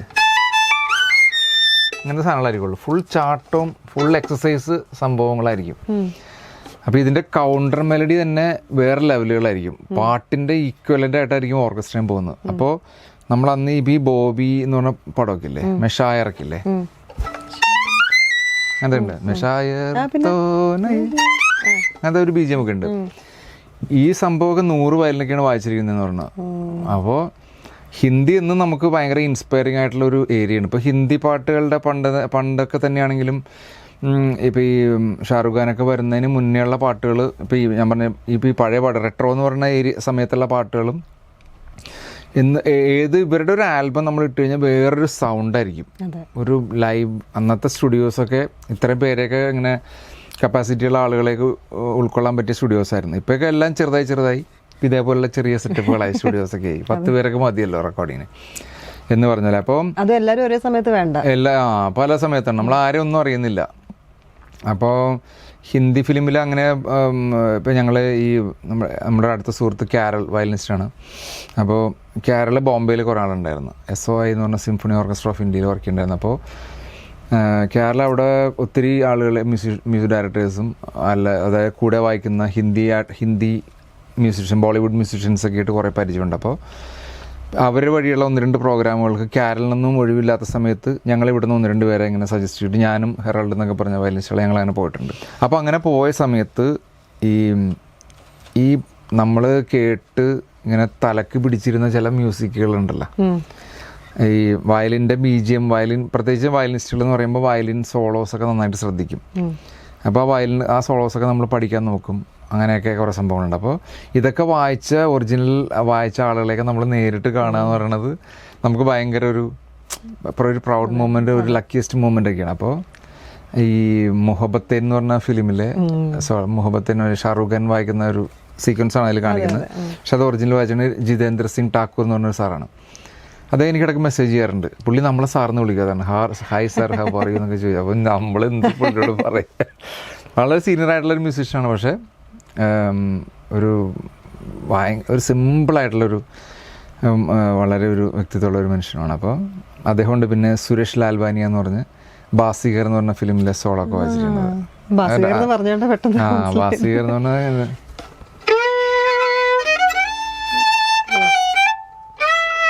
കേട്ടല്ലേ? പിന്നെ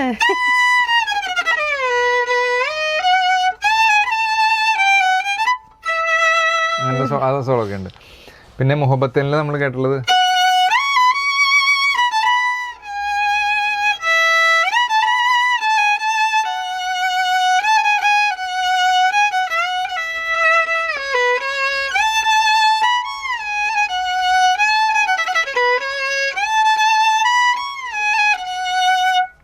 ഷാറുഖ് ഖാൻ അവിടെ നിന്ന് വായിക്കും.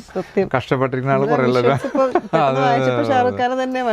അതാണ് ആ BGM ഒക്കെ വായിച്ചിരിക്കുന്ന ഒറിജിനൽ ആൾക്കാരെ നമ്മൾ കാണുമ്പോൾ ഭയങ്കര ഒരു ഹാപ്പിയസ്റ്റ് ആയിട്ടുള്ള മൂവ്മെൻ്റാണ്. പക്ഷെ നമ്മളവിടെ ചെല്ലുമ്പോഴും നമ്മൾ വളരെ ക്ലോസ് ആയിട്ടുള്ള ആളുകളെ പോലെയാണ് അവർ നമ്മളോട് പെരുമാറുന്നത്. അത് വളരെ നമുക്ക് ഭയങ്കര അതും അവരുടെ സ്വഭാവത്തിൻ്റെ നമുക്കൊരു ഇൻസ്പിറേഷണൽ, ഒരു ഇൻസ്പയറിങ് ഒരു സ്വഭാവമാണ് അവരുടെ.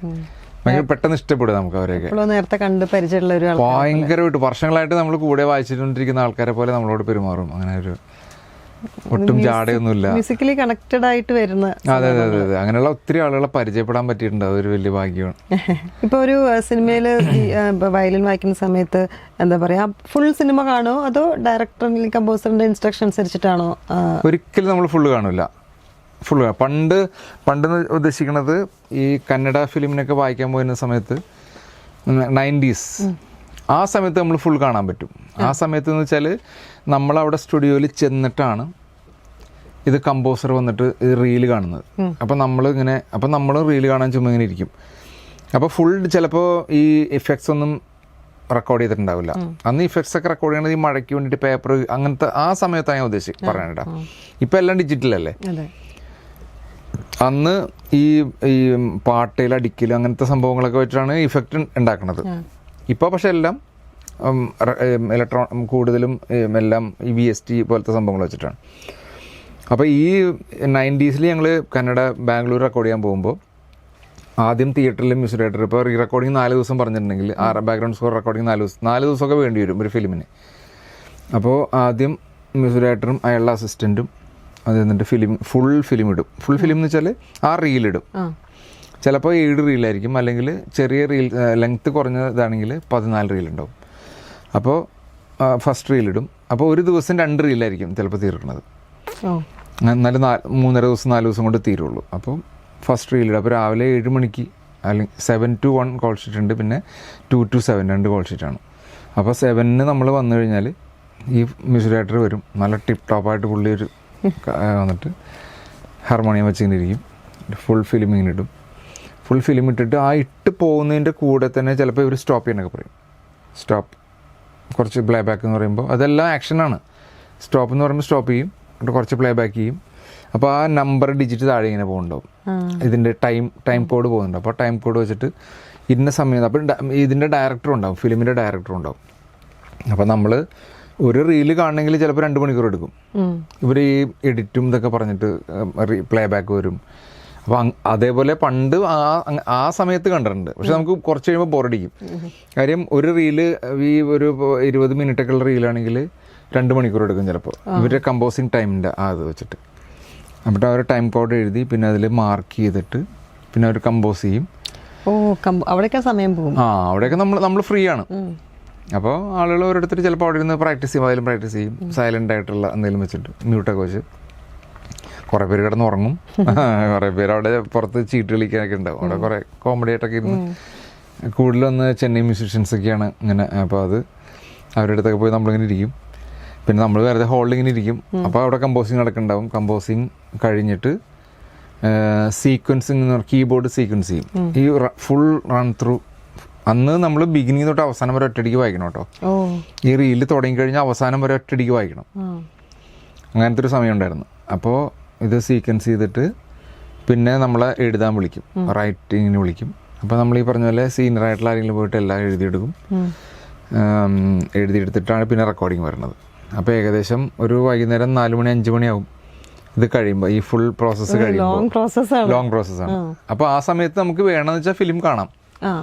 പക്ഷേ ഇന്നത്തെ ഒരു സാഹചര്യത്തിൽ നമ്മൾ ഒട്ടും കാണില്ല. നമ്മുടെ ആ വയലിൻ BGM വരുന്ന സ്ഥലം ഇപ്പോൾ ഫസ്റ്റ് റീലിലൊക്കെ ചിലപ്പോൾ കുറവായിരിക്കും.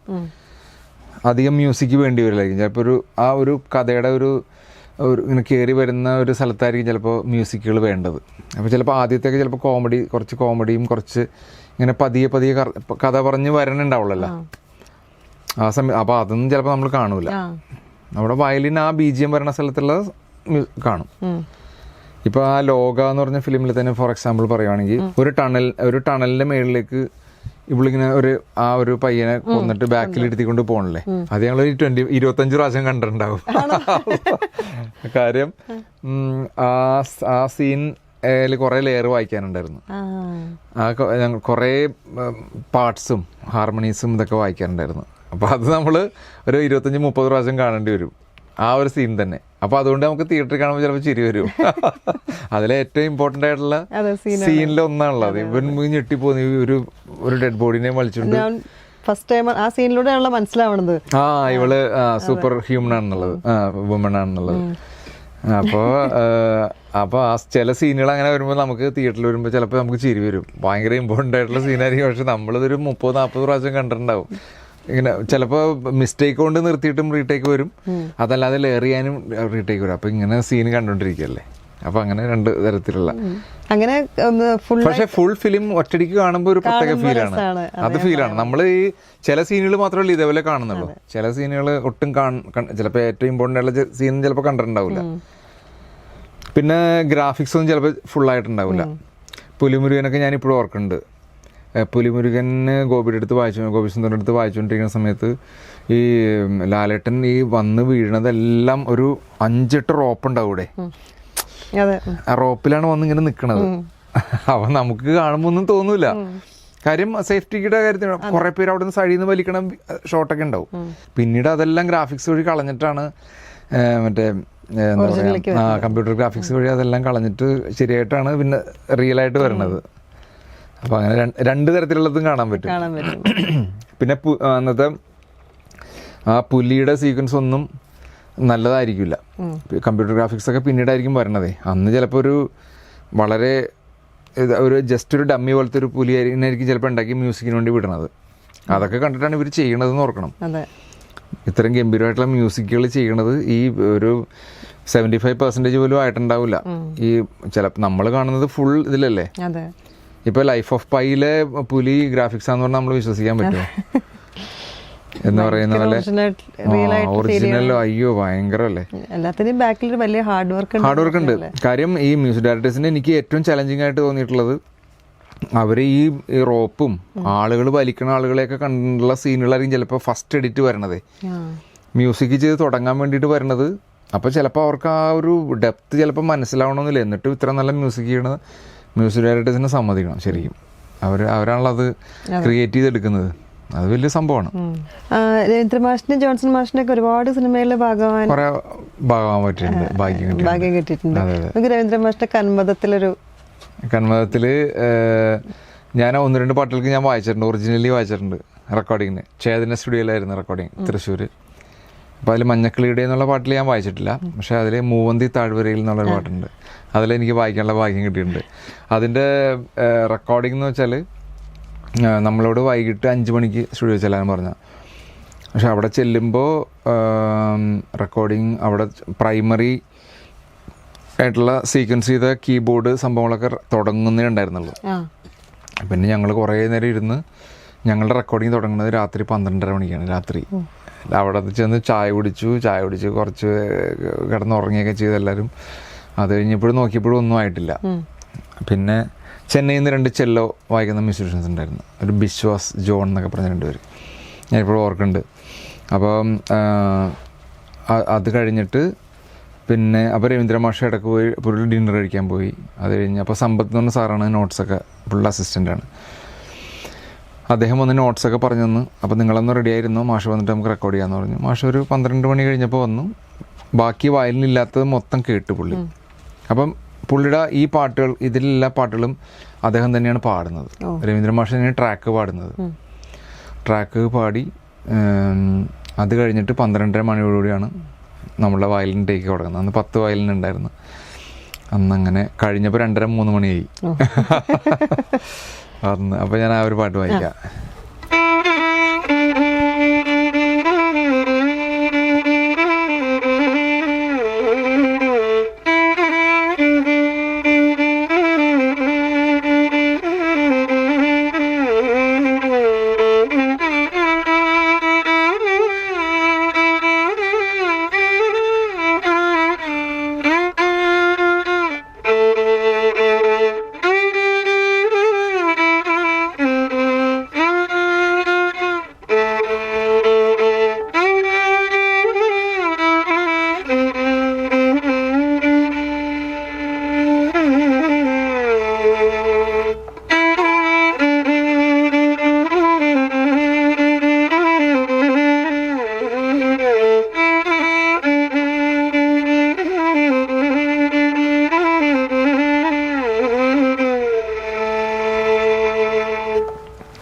അങ്ങനെ ഒരു പാട്ട്.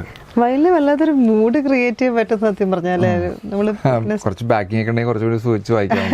ഒന്നും ഇല്ലാത്തതുകൊണ്ട് ഏറ്റവും കൂടുതൽ വായിക്കണ ഇത് മെലഡിയാണോ അല്ലെങ്കിൽ? മെലഡിയാണ് ബേസിക്കലി എല്ലാ വയലിനിസ്റ്റുകൾക്കും വായിക്കാൻ ഇഷ്ടം മെലഡി ആയിരിക്കും. പിന്നെ ഒരു ക്രൗഡ് പുള്ളർ എന്ന് പറയുന്ന ഒരു ഏരിയ വരുമ്പോൾ നമുക്ക് കുറച്ച് അടിച്ചുപൊളി പാട്ടുകളൊക്കെ വായിക്കേണ്ടി വരും. ഇപ്പോൾ ഇതുപോലെയുള്ള പാട്ടുകൾ.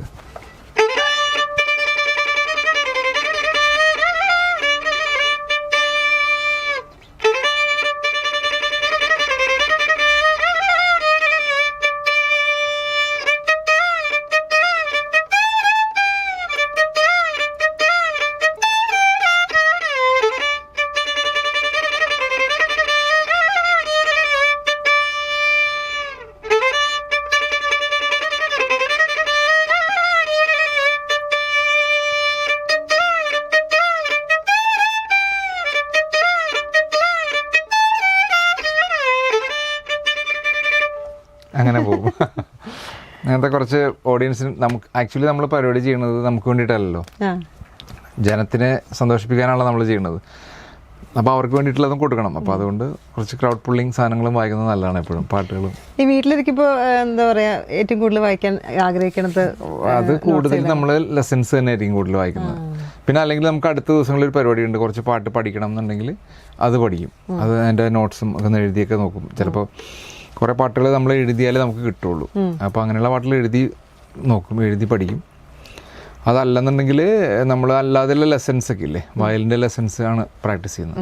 ഇപ്പം ഈ മുൻപേ നോക്കുകയാണെങ്കിലേ ഇപ്പോഴത്തെ സിനിമ ഇൻഡസ്ട്രിയിൽ എന്തൊക്കെ ചേഞ്ചസ് ആണ് ഇപ്പോൾ ഈ ഇൻസ്ട്രുമെൻസിൽ കൊണ്ടുവന്നിട്ടുള്ളത്? പണ്ട് ഇപ്പോഴത്തെ കാര്യം പറയുന്നതിന് മുമ്പ് കുറച്ച് മുന്നേ ഉപയോഗിച്ചിരുന്നു വെച്ചാൽ എല്ലാം ലൈവായിട്ട് റെക്കോർഡ് ചെയ്യുന്ന സംഭവം. ഇപ്പോൾ ഒരു 10 വയലിനാണെങ്കിൽ എല്ലാവരും 10 ഇൻസ്ട്രുമെൻറ്റ് വായിക്കുന്ന ആൾക്കാർ വരും.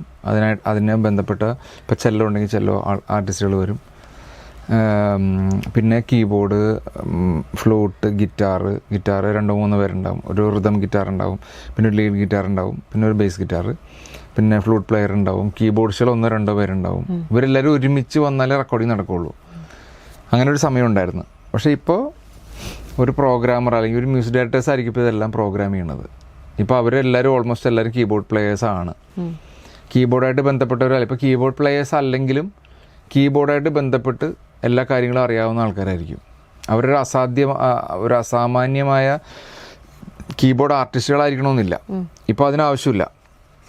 ഇപ്പോൾ ഒരു ലൈവ് ഇപ്പോൾ സ്റ്റീഫൻ ദേവസിയൊക്കെ പെർഫോം ചെയ്യുന്ന പോലെ പെർഫോം ചെയ്യുന്ന ഒരാളാവണമെന്നില്ല മ്യൂസിക് ഡയറക്ടർ ആവണമെങ്കിൽ. അവർക്ക് സമയമുണ്ട്. ഇപ്പോൾ ഒരു പാട്ട് പറഞ്ഞാൽ 1, 2, 4 ചിലപ്പോൾ ഒരു മാസം കൊണ്ടൊക്കെ കൊടുത്താൽ മതിയാവും ചില സാഹചര്യങ്ങളിൽ. അപ്പോൾ അവർക്ക് അവർക്ക് ആ മൂഡനുസരിച്ച് ക്രിയേറ്റ് ചെയ്യാനുള്ള ഒരു എഫിഷ്യൻസി ഉണ്ടായാൽ മതി. കീബോർഡിസ്റ്റ് തന്നെ ലൈവായിട്ട് ഇത്രയും ഗംഭീരമായിട്ട് വായിക്കുന്ന ആൾ വേണമെന്ന് തന്നെ ഇല്ല, നിർബന്ധമില്ല. അപ്പോൾ അവർക്ക് മ്യൂസിക് അവരുടെ മനസ്സിലുണ്ടായാൽ മതി, അല്ലെങ്കിൽ പാടാൻ കഴിവുള്ള മ്യൂസിക് ഡയറക്ടർ ആയാൽ മതി. അയാൾക്ക് കീബോർഡ് വായിച്ച് ചെയ്യാൻ പറ്റും. അതിൻ്റെ സ്റ്റെപ്പ് എന്നൊക്കെ പറയുന്ന സിസ്റ്റങ്ങളൊക്കെ ഉണ്ട്. അപ്പോൾ ആ സ്റ്റെപ്പ് റെക്കോർഡിങ്ങിൽ അത് എന്തുകൊണ്ടും ചെയ്യാം. നമുക്ക് സ്ലോ ആയിട്ട് വായിച്ചിട്ട് ഫാസ്റ്റ് ആക്കാം, ഫാസ്റ്റായിട്ട് വായിച്ചിട്ട് സ്ലോ ആക്കാം, എല്ലാ സിസ്റ്റം ഉണ്ട്. അപ്പോൾ ഇപ്പോഴത്തെ റെക്കോർഡിങ്ങൾ എന്ന് പറയുമ്പോൾ വയലിൻ വായിക്കാൻ ഇപ്പോൾ ഞങ്ങളൊരു 5 പേര് അല്ലെങ്കിൽ 10 പേരെ വിളിക്കുന്നു എന്ന് പറയുമ്പോൾ അതിൻ്റെ വയലിനായിട്ട് ബന്ധപ്പെട്ട ആ ലെയേഴ്സ് എല്ലാം കംപ്ലീറ്റ് ചെയ്തിട്ടുണ്ടാവും. അവർ ദിവസങ്ങൾക്ക് മുമ്പ് കംപ്ലീറ്റ് ചെയ്തിട്ട് ഇത് ഡയറക്ടറെ കേൾപ്പിക്കും ആദ്യം. ഈ പാട്ട് ഓക്കെ, ചിലപ്പോൾ ചില പാട്ടുകൾ എല്ലാ ഓർക്കസ്ട്രേഷനും എടുത്ത് കഴിയുമ്പോഴായിരിക്കും ഡയറക്ടർ പറയുന്നത് ചിലപ്പോൾ ആ സിറ്റുവേഷൻ മാറ്റി എഴുതി, ഈ പാട്ട് ഇപ്പോൾ ഈ സീനിൽ ആവശ്യമില്ല എന്ന് പറയും. അപ്പോൾ ഇത്രയും ചെയ്ത പണി മൊത്തം വേസ്റ്റ് ആയി പോകില്ലേ. ചിലപ്പോൾ ആ പാട്ട് തന്നെ ചിലപ്പോൾ വേണ്ടെന്ന് വയ്ക്കും, ചിലപ്പോൾ ആ സിറ്റുവേഷൻ വേണ്ടെന്ന് വെച്ച് കട്ട് ചെയ്ത് കളയും എന്നൊക്കെ പറയും. അപ്പോൾ പണ്ടൊന്നും അങ്ങനെ ഉണ്ടായിരുന്നില്ല. പണ്ട് ഇപ്പോൾ ദേവരാജ മാസ്റ്ററിൻ്റെ കാലഘട്ടത്തിൽ എന്നൊക്കെ പറഞ്ഞാൽ ഒരു പാട്ടെന്ന് വെച്ചാൽ ആ പാട്ട് ഉണ്ടാവും, ഫിലിമിലുണ്ടാവും. ദേവരാജ മാസ്റ്ററിന്റെ കൂടെ ഒരു പ്രോഗ്രാമിന് പങ്കെടുക്കാനുള്ള ഒരു അവസരം കിട്ടിയിട്ടുണ്ടാവും. ഒന്നല്ല, ഒരു 3-4 പരിപാടികൾക്ക്. ഇയർ 2000 ആദ്യത്തെ പേയ്മെന്റ് തരുന്നത് ദേവരാജ മാസ്റ്ററാണ്. ആ ഒരു ഭാഗ്യം കിട്ടിയിട്ടുണ്ട്. 2000 ഫസ്റ്റ് പരിപാടി, അതായത് 1999 31 ഡിസംബറിൽ ആയിരുന്നു ആ പരിപാടി. ട്രിവാൻഡ്രത്ത് വെച്ച് സെനറ്റ് ഹാളിലായിരുന്നു ആ പരിപാടി. ആ പരിപാടി കഴിഞ്ഞിട്ട് ദേവരാജ മാസ്റ്ററാണ് ആദ്യത്തെ പേയ്മെന്റ് 2000 തരണത്. അതൊരു ഭാഗ്യം കിട്ടിയിട്ടുണ്ട്. അദ്ദേഹത്തിൻ്റെ പരിപാടിക്ക് വായിക്കാനും കയ്യിൽ നിന്ന് ആ റെമ്യൂണറേഷനൊക്കെ വാങ്ങിക്കാൻ പറ്റിയത് ഒരു വലിയ ഭാഗ്യമാണ്. Such A legendary music director. അയ്യോ, ചിന്തിക്കാൻ പറ്റില്ല നമുക്ക്. അദ്ദേഹത്തിൻ്റെ പാട്ടുകൾ കേൾക്കുമ്പോഴാണ് ആ ഡെപ്തേ മനസ്സിലാവുന്നത്. കമ്പോസിങ്ങിൻ്റെ ഡെപ്ത് ചിന്തിക്കാൻ പറ്റില്ല, അത് പറയാൻ പറ്റില്ല. മാഷിന്റെ ഏതെങ്കിലും ഒരു പാട്ട് തീർച്ചയായിട്ടും വായിക്കാം.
വരികൾ തന്നെ എന്തായാലും ഇനിയൊരു ജന്മം കൂടി. അപ്പോൾ ചേട്ടാ ആസ് എൻ ഇൻസ്ട്രുമെന്റലിസ്റ്റ് ഏത് ടൈപ്പ് ഓഫ് മൂവീസാണ് ചേട്ടനെ കൂടുതൽ എക്സൈറ്റഡ് ആക്കിയിട്ടുള്ളത്?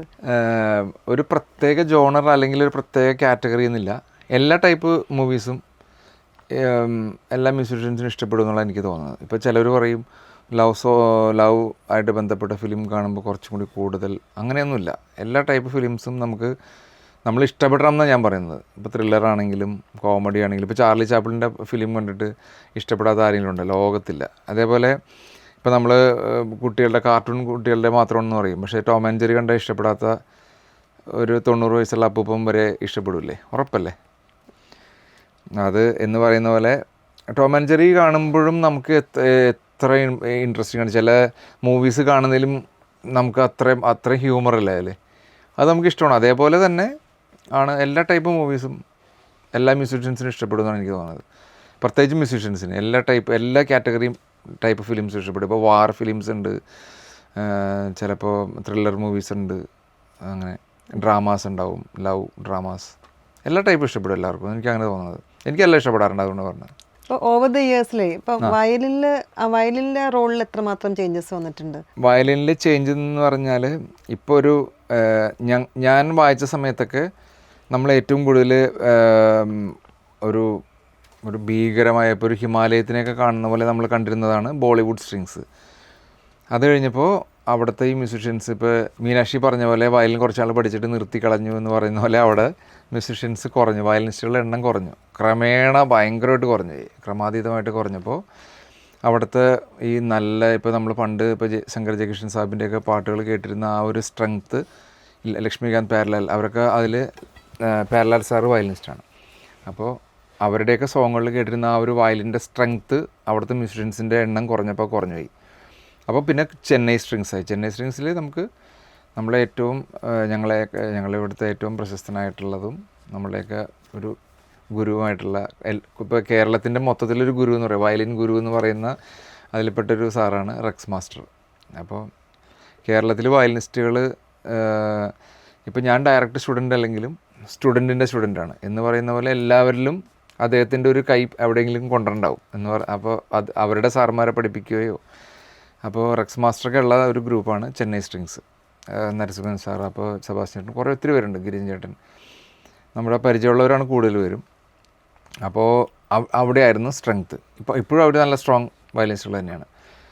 പിന്നെ അത്രയും സ്ട്രോങ് അല്ലെങ്കിലും എണ്ണത്തിൽ കുറവാണെങ്കിലും ഇപ്പോൾ കൊച്ചിൻ സ്ട്രിങ്സും, ഇപ്പോൾ ഞങ്ങളുള്ള കൊച്ചിൻ സ്ട്രിങ്സും അത്യാവശ്യം റെക്കോർഡിങ്ങുകൾക്ക് വായിക്കുന്നുണ്ട്. നമ്മുടെ എണ്ണം ഇവിടെ അത്ര ഇപ്പോൾ അവിടേക്കുള്ള പോലെ ഒരു 50 വയലിനിസ്റ്റുകൾ വേണമെന്ന് പറഞ്ഞാൽ ചിലപ്പോൾ നമുക്കിവിടെ സംഘടിപ്പിക്കാൻ ബുദ്ധിമുട്ടാണ്. കാര്യം ഇപ്പോൾ നാളെ റെക്കോർഡിങ് ഉണ്ട്, ഒരു 50 വയലിനിസ്റ്റുകളെ സംഘടിപ്പിക്കാൻ പറഞ്ഞാൽ നമുക്ക് നല്ല ബുദ്ധിമുട്ടായി പോകും. കാര്യം നമുക്ക് കൊച്ചിയിൽ കിട്ടാവുന്ന എണ്ണം അത്രയില്ല, 50 വയലിനിസ്റ്റുകൾ പെട്ടെന്ന് കിട്ടില്ല. കാര്യം വെറുതെ ഇരുന്നിട്ട് കാര്യമില്ല, നല്ല ചിലപ്പോൾ ഏത് ടൈപ്പ് മ്യൂസിക്കാണെന്ന് ഞാൻ പറഞ്ഞില്ല നേരത്തെ. അപ്പോൾ അങ്ങനെ ഒരു സംഭവമുണ്ട്. പിന്നെ ഇപ്പോഴത്തെ ഒരു ട്രെൻഡ് എന്ന് പറയുന്നത് വലിയ സിനിമകൾക്ക്, അതായത് ബിഗ് ബഡ്ജറ്റ് ഫിലിമുകൾക്ക് പുറത്ത് ബുഡാപെസ്റ്റ് ഓർക്കസ്ട്ര, അതായത് സിംഫണി ഓർക്കസ്ട്ര വലിയ, അപ്പോൾ ഒരു 75 പീസൊക്കെ ഉണ്ടാവും. അപ്പോൾ ഒരു നോട്ട് ചുമ്മാ വായിക്കുന്നത് തന്നെ വരുന്നത് ഈ സൗണ്ടായിരിക്കും. അപ്പോൾ മഞ്ഞുബൽ ബോയ്സിൽ ഞാൻ ഓർക്കുന്നുണ്ട്, സുഷിൻ അവിടെ പോയിട്ട് ബുഡാപെസ്റ്റിനെ കൊണ്ട് കുറേ അവർ മിനിറ്റും അങ്ങനെയൊക്കെ വെച്ചിട്ടാണ് അവർ വായിക്കുന്നത്, 20 മിനിറ്റ്സിൻ്റെ മ്യൂസിക് അങ്ങനെ എന്തൊക്കെയാണ് അവർ വായിക്കുന്നത്. അപ്പോൾ ആ ഒരു സീനിൽ അത്രയും ലൗഡറായിട്ടുള്ളൊരു ശബ്ദം വേണ്ട. ഇവർക്ക് ലൗഡറായിട്ടുള്ള അങ്ങനെ കുറയ്ക്കാൻ പറ്റില്ല. ഒരു സൗണ്ട് എന്ന് വെച്ചാൽ അവരുടെ ആ ഒരു മിനിമം സൗണ്ട് ഉണ്ടാവും. എന്നിട്ട് ഞങ്ങളെ മഞ്ഞുമൽ ബോയ്സിൻ്റെ കുറച്ച് സീനുകളിൽ, ചില സീനുകളിൽ അത്രയും ഡെപ്തായിട്ടുള്ള മ്യൂസിക് എണ്ണം കൂടിപ്പോയിട്ടേ, വായിക്കണ മ്യൂസീഷ്യൻസിൻ്റെ എണ്ണം കൂടിപ്പോയിട്ട് വലിയ സൗണ്ടായിപ്പോയി, ഒരു വാറിൻ്റെയൊക്കെ എഫക്റ്റ് പോലത്തെ ഒരു ശബ്ദമായിപ്പോയി. അപ്പോൾ എന്നിട്ട് പിന്നെ ഞങ്ങളൊരു മിനിമൽ ഒരു ക്വാർട്ടറ്റ് പോലെ ഇവിടെ റെക്കോർഡ് ചെയ്ത് അങ്ങനെ ചില സീക്വൻസസ്. അപ്പോൾ ഇപ്പോൾ മെയിനായിട്ടുള്ള ഒരു ചേഞ്ച് വന്നിട്ടുള്ള അതാണ്. കുറേ മ്യൂസിക് ഇപ്പോൾ അവിടെ വായിക്കും, ബുഡാപെസ്റ്റിലൊക്കെ കുറേ അങ്ങനെ വായിക്കുന്നുണ്ട്. അങ്ങനെ കാലത്തിനനുസരിച്ച് ഇങ്ങനെ പോയിക്കൊണ്ടിരിക്കും, നമ്മളിങ്ങനെ പോകും, അത്രേ ഉള്ളൂ. ഇപ്പോൾ അതർ ദാൻ വയലിൻ ബാക്കിയുള്ള ഹോബീസ് എന്തൊക്കെയാണ്? വയലിൻ താഴെ വെച്ചാൽ നേരെ ബാഡ്മിൻ്റൺ റാക്കറ്റ് എടുത്ത് കൈപ്പിടിക്കുക എന്നുള്ളതാണ് എൻ്റെ ഏറ്റവും ഇഷ്ടമുള്ള സംഭവം. എങ്ങനെയെങ്കിലും സമയം കണ്ടെത്തി പോയി കളിക്കുക, ഷട്ടിൽ കളിക്കുക എന്നുള്ളതാണ്, ബാഡ്മിൻ്റൺ കളിക്കുക എന്നുള്ളതാണ്. അപ്പോൾ അതാണ് എനിക്ക് ഏറ്റവും ഇഷ്ടം. വേറെ ഒരു സ്പോർട്സിനോട് അത്ര ഇഷ്ടമല്ല. ബാഡ്മിൻ്റൺ എനിക്ക് ക്രേസി ആയിട്ടുള്ള ഭ്രാന്തമായ ടൂർണമെൻറ്റിനൊക്കെ പോവും. കഴിഞ്ഞ ദിവസം ചെറിയൊരു ടൂർണമെൻറ്റ് ജയിച്ചു. ഡബിൾസാണ് കളിക്കുന്നത്, സിംഗിൾസ് കളിക്കാനുള്ള ആരോഗ്യമില്ല. സിംഗിൾസ് നമ്മൾ ഉദ്ദേശിക്കുന്ന പോലെ കളിക്കാൻ പറ്റില്ല. ഡബിൾസ് ആണെങ്കിലും ഭയങ്കര ക്രേസിയാണത് കളി. അത് ബാഡ്മിൻ്റൺ കളിക്കുന്നവർക്കറിയാം, ഭയങ്കര അഡിക്റ്റീവായിട്ടുള്ളൊരു ഗെയിമാണ്. വൈകുന്നേരം ഇപ്പോൾ നമ്മളിപ്പോൾ റെക്കോർഡിംഗ് ആണെങ്കിലും ഞങ്ങളുടെ അവിടെ കോർട്ട് ടൈം എന്ന് വെച്ചാൽ ഞങ്ങൾ എടുത്തിരിക്കുന്നത് 8 to 10 ആണ്. 10 എന്ന് പറഞ്ഞിട്ട് 10:30 വരെയൊക്കെ നമ്മൾ അഡ്ജസ്റ്റ് ചെയ്തിങ്ങനെ പോകും, ഭ്രാന്ത് കൂടുമ്പോഴേ.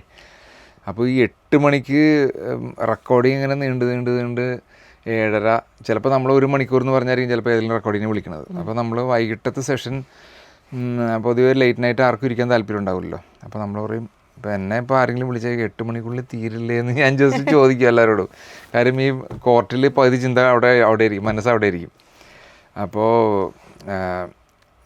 ഇങ്ങനെ റെക്കോർഡിങ്ങിന് നീണ്ട് പ്രതീക്ഷിക്കാതെ ചിലപ്പോൾ നമ്മൾ പാക്ക് ചെയ്ത് തുടങ്ങുമ്പോൾ, അപ്പോൾ ഒരു 7:30 ആകുമ്പോൾ പാക്ക് ചെയ്ത് രക്ഷപ്പെട്ട് ഇന്ന് 8:15 പോയി കളിക്കാം എന്നുള്ള രീതിയിൽ ഇങ്ങനെ ഇരിക്കുമ്പോഴായിരിക്കും ചേട്ടാ പാക്ക് ചെയ്യല്ലേ. അപ്പുറത്ത് എഞ്ചിനീയർ ഇങ്ങനെ പറയും, ചേട്ടാ പാക്ക് ചെയ്യല്ലേ, ഒരു ചെറിയൊരു ബിറ്റും കൂടി എടുക്കാനുണ്ട്, ഇപ്പോൾ അയച്ചു തന്ന ഫയലാണ്. ചിലപ്പോൾ ഈ ലോഗയിലൊക്കെ അങ്ങനെ വന്നിട്ടുണ്ട്. നമ്മൾ പാക്ക് ചെയ്യാൻ തുടങ്ങുമ്പോൾ ഒരു 1-2 ബിറ്റൊക്കെ വന്നിട്ട് അങ്ങനെയൊക്കെ ഇരുന്നുണ്ട്. ചിലപ്പോൾ പെട്ടെന്ന് തരും. ചിലപ്പോൾ ഈ ചെറിയ ബിറ്റ് എന്ന് പറയണത് ചിലപ്പോൾ 2-3 മണിക്കൂറൊക്കെ അവിടെ പോകും, പറയാൻ പറ്റില്ല.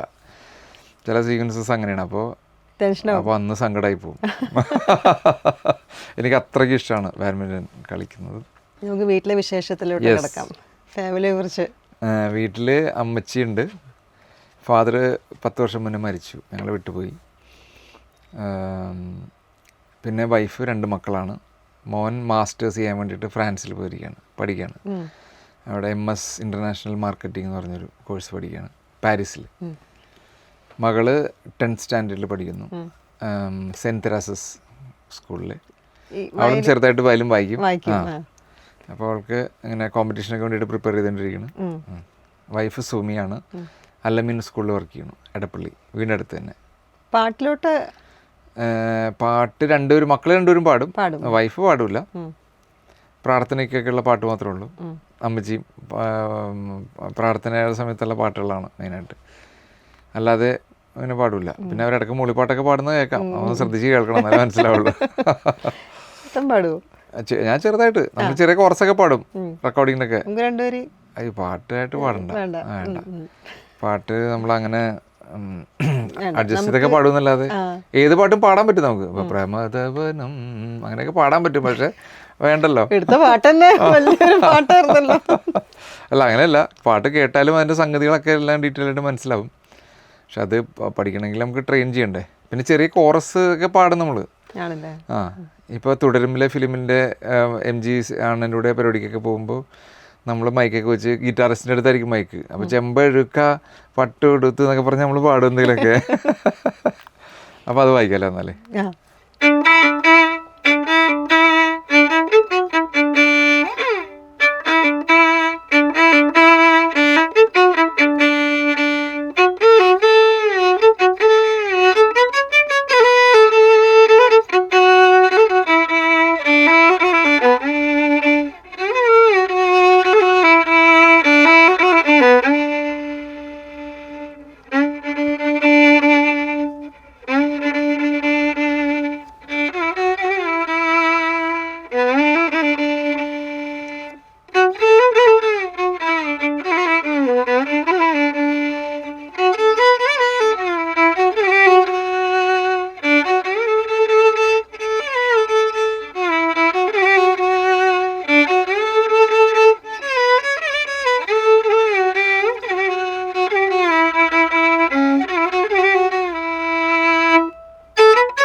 അങ്ങനെ ഒരുപാട് ഇനിയുണ്ട് സോങ്സ് വായിപ്പിക്കാൻ, പക്ഷെ നമുക്ക് സമയത്തിന്റെ ഒരു കുറവുണ്ട്, കുറവ് കാരണം ഭാഗ്യത്തിന് ഇവിടെ നിർത്താം. അപ്പോൾ ഒരുപാട് സന്തോഷം. എനിക്ക് തോന്നുന്നു ഞാൻ ഭയങ്കര ബ്ലസ്ഡ് ആണ്. ഇപ്പോൾ ഒരുപാട് ഹിറ്റ് സോങ്സ് ഇങ്ങനെ തിയേറ്ററിൽ കാണുന്നു കേൾക്കുന്നു അല്ലാണ്ട് ഇത് നേരിട്ടിട്ട് കേൾക്കാൻ പറ്റിയത് എന്നെ സംബന്ധിച്ച് എനിക്ക് ഭയങ്കര ഒരു ബ്ലസ്ഡ് ആയിട്ടുള്ള പ്രൗഡ് മൊമെൻറ്റും കൂടെയാണ്. അപ്പോൾ thank you so much for your time. ഒരുപാട് ഹിറ്റുകൾ ഈ കൈകൾ കൊണ്ട് വരട്ടെ, ദൈവം അനുഗ്രഹിക്കട്ടെ. All the very best wishes എല്ലാ അപ്കമിങ് പ്രൊജക്ട്സിനും. അപ്പോൾ ഒത്തിരി നേരം എന്നെ സഹിച്ചതിന് താങ്ക് യു. നമ്മൾ ഒരു ഇൻ്റർവ്യൂ പോലെ അല്ല, ജസ്റ്റ് ഒരു കാഷ്വൽ ടോക്ക് പോലെ അല്ലേ. ഒത്തിരി മ്യൂസിക് ഡയറക്ടേഴ്സിനെ സ്മരിക്കേണ്ടതായിട്ടുണ്ട്. ഇപ്പോൾ ഹിഷാം, എനിക്ക് കുറേ ഹൃദയത്തിലേക്ക് തീം മ്യൂസിക്കൊക്കെ വായിക്കാൻ ഹിഷാമിൻ്റെ വർക്കിലാണല്ലോ ഭാഗ്യം കിട്ടിയത്. അപ്പോൾ അത് എല്ലാ മ്യൂസിക് ഡയറക്ടേഴ്സിനെയും ഓർക്കുന്നു. എല്ലാ സുഹൃത്തുക്കൾക്കും നന്ദി. Thank you so much.